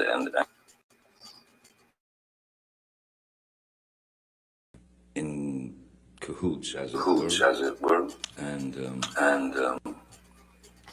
so yes, Joe Mandel is and which was they settled their case with me. They made their settlement.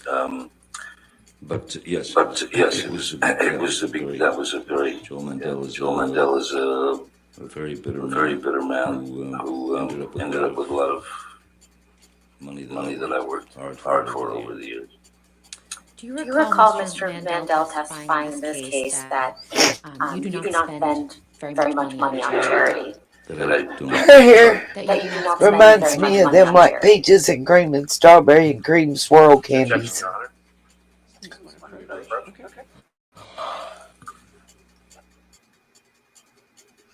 I'm older than white thread.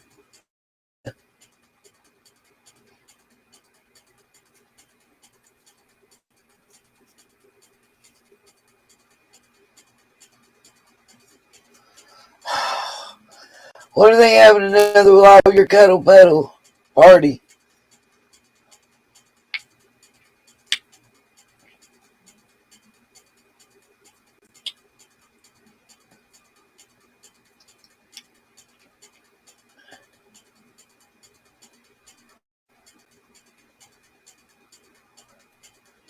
Because her face should be called Smirky Smirkington. Something wrong with her, I'm telling you. Like, she really is mentally woo-woo. Just to remind you, my And ain't nothing wrong with it. You just get yourself treated for it. testimony that you do not spend very much on charity. Why the fuck she always counting his pockets? Because she thought she was gonna get half in them pockets. That's why she big mad. One thing about She'll take a smack. I feel like she would let him smack her around for, oh, I'll let you smack me $1 million each smack. That's all she worried about.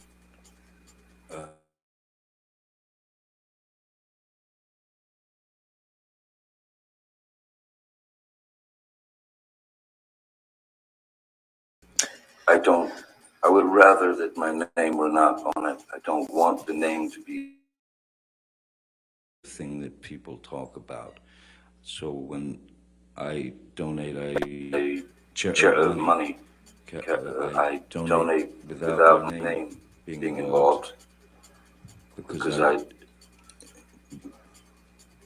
don't see that that's important. My name being there in terms of money now. If I am able to visit hospitals, or if I'm able to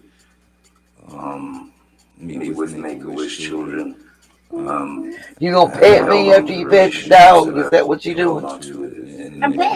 You pet the dog and now you petting Nene. Children's Hospital and various other places. And what's the village?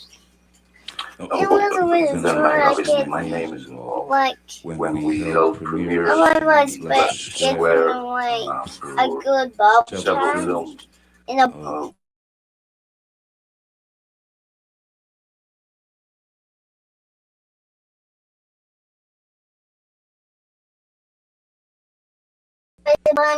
Basically, when it was a public, let's call it a donation. I was a little kid. You're a little kid now. Shoot, the fuck what you mean? I was a little kid. I was getting like. You're a little kid now. Well before the premiere. You're telling fibs. You're making up stories and telling fibs.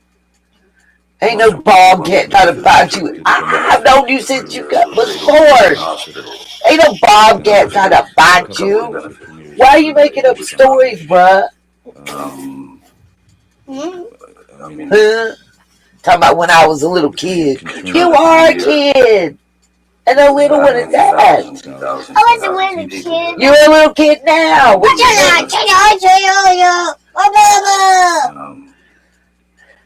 I was a little kid. I was getting like a good bobcat. And a baby was in the You was not. You are a little kid now, and you ain't. What a bobcat?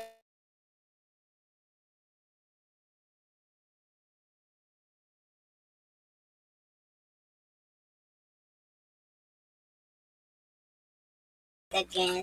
I was a little kid. I bought out one of the charities she donated a portion to was the Children's Hospital of Los Angeles. We ain't bring no bobcat. See, you making up stories. Your relationship with the CHLA? Big stories. What, you done mowed the bobcat home and tamed it now? And it's the family pet or something? It's a family. The family.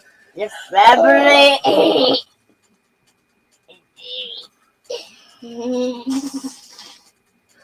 Good night, Miss Millie. Quit peaching at him. I don't know what he looks like. Look, his arm's seizing up. Don't do that. Pet him on the head. He likes to be petted on the head. The head! Torturing the dog. We're not doing that. Quit smacking me. Stop it before I tell you. You want to go to your room? Yeah. Okay, then. Why you want to smack me? What are you doing now? My arm is not a baby. That is an arm. You doing this. Do you like this? And do you like it? I'm showing my muscles. You want me to show my muscles? I'm going to eat my spinach and it'll pop right up. Like Popeye. Mine's bigger than yours. I got big muscle. Look.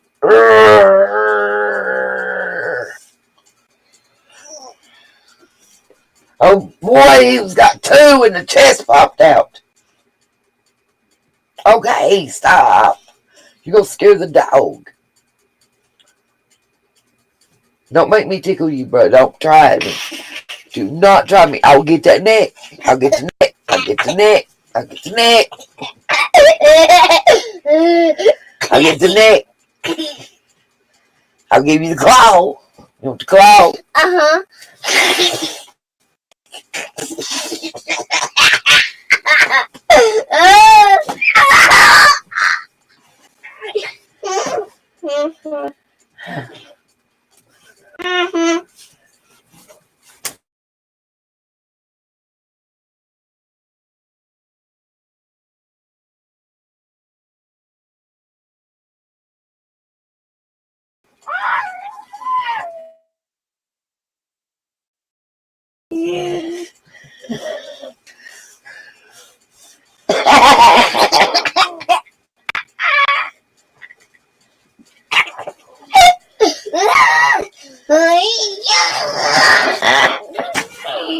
You don't kick the dog, quit.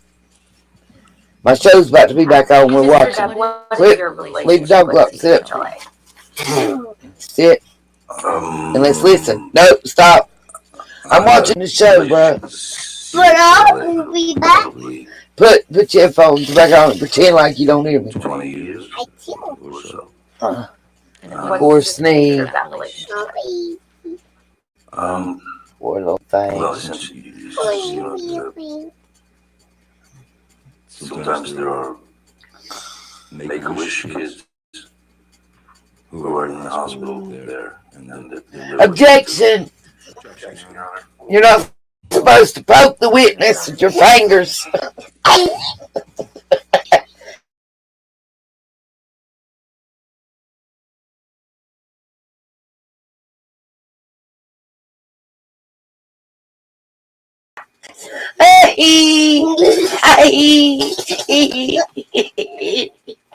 Oh,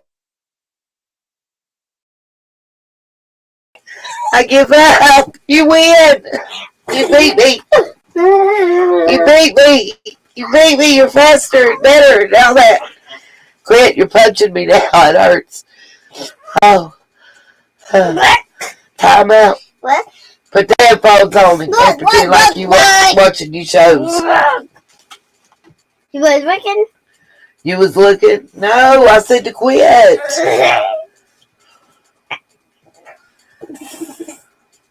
Look, you're going to make me miss my show and I'm going to be mad. You want to go to your room? No. I'm going to need you to sit back.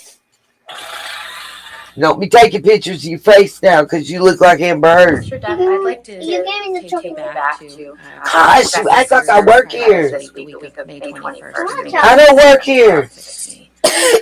You want chocolate milk? I need $1 million. What we going to do? Can you get me $1 million?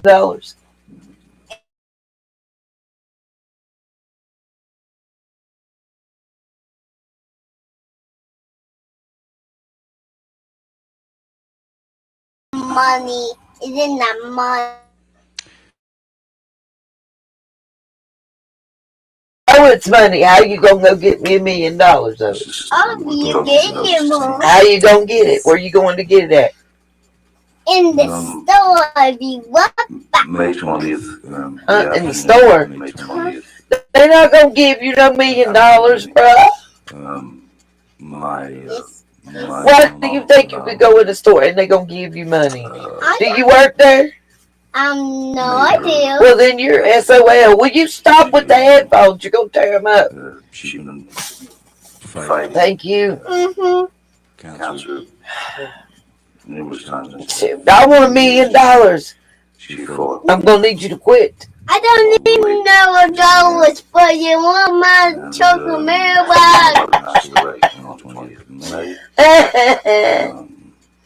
I know what to tell you. Mama chocolate milk. I'm gonna tell you what. Mama chocolate milk. Well, when your mama makes it, you'll have it. I remember that night I called her on the telephone. Explained to her that my mom had passed, that Isu had passed, and that I thought that the best thing we could do was to... Why are you in here anyway? Your mama in there. Hearsay. Do you want to be laying with her? Sweating on her? Making her hot and sweaty. So she got some hot and sweaty, drooling big head boy over here beside her. May 27th, my daughter's birthday. May 27th. How many years are you? Show me how many of them you are. I was not in That's Los right. Angeles. How many is I was that? on Say it now. the way to on tour. And, How many? That was the matured. 4. Are you 4 or Thor? You Thor? I don't care. Whatever, Thor. So that was the Thor is 4. When he was a little kid. Alice through the looking glass. The film I'd done was opening. Please tell me, Papa.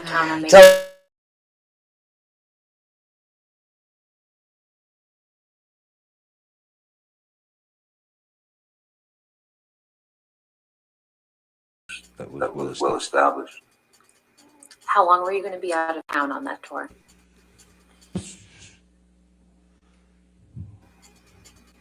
2 to 3 months. And did Mrs. Heard know how long you'd be out of town? I don't know if she knew exactly how long I'd be out of town, but it was a pretty extensive tour of Europe.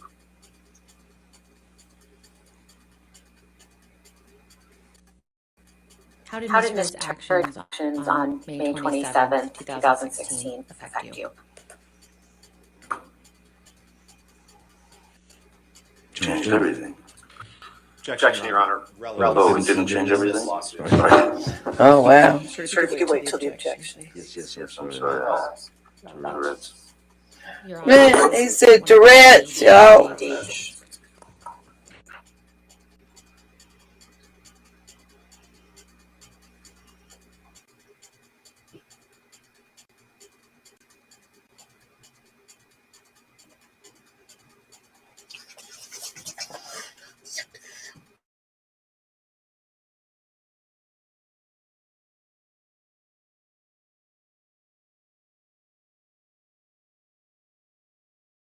Okay.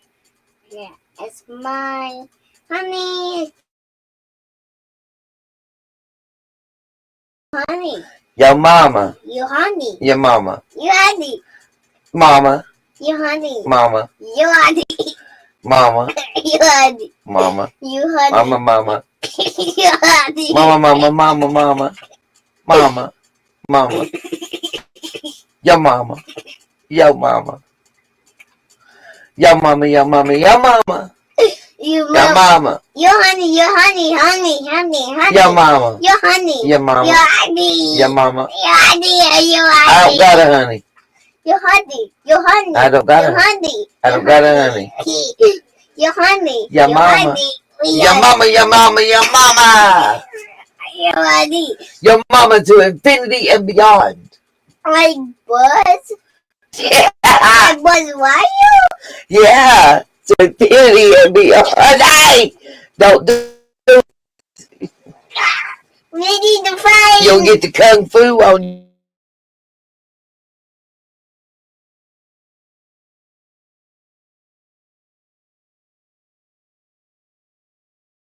I don't want no food. I want to ask my mommy and want chocolate milk. Well, go for it.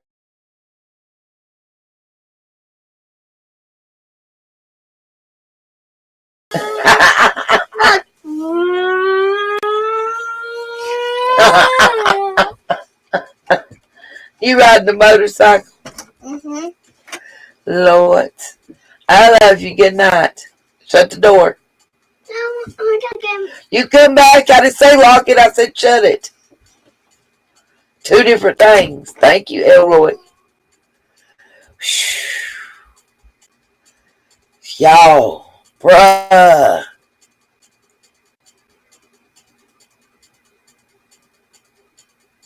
How long they gonna keep being a silence?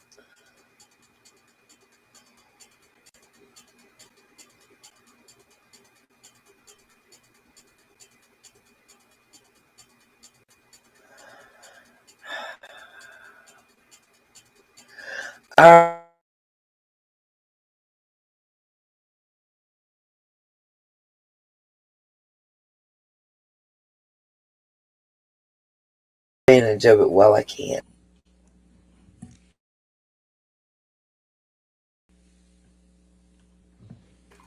And like, What has it been like for you to listen to Ms. Heard's testimony at this trial? I'm sorry. What has it been like for you to I'll listen see to y'all Ms. Heard's testimony when I get off later tonight. Objection relevance, Your Honor. Remember, if you can, please try to help out however you can. I just got one more day, y'all. Insane.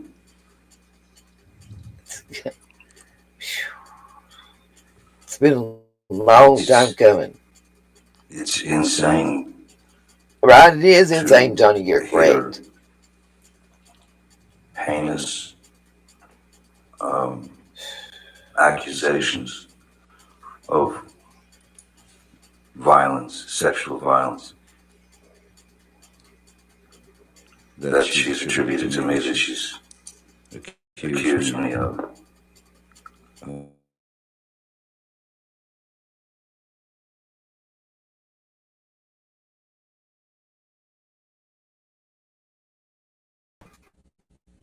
Themselves open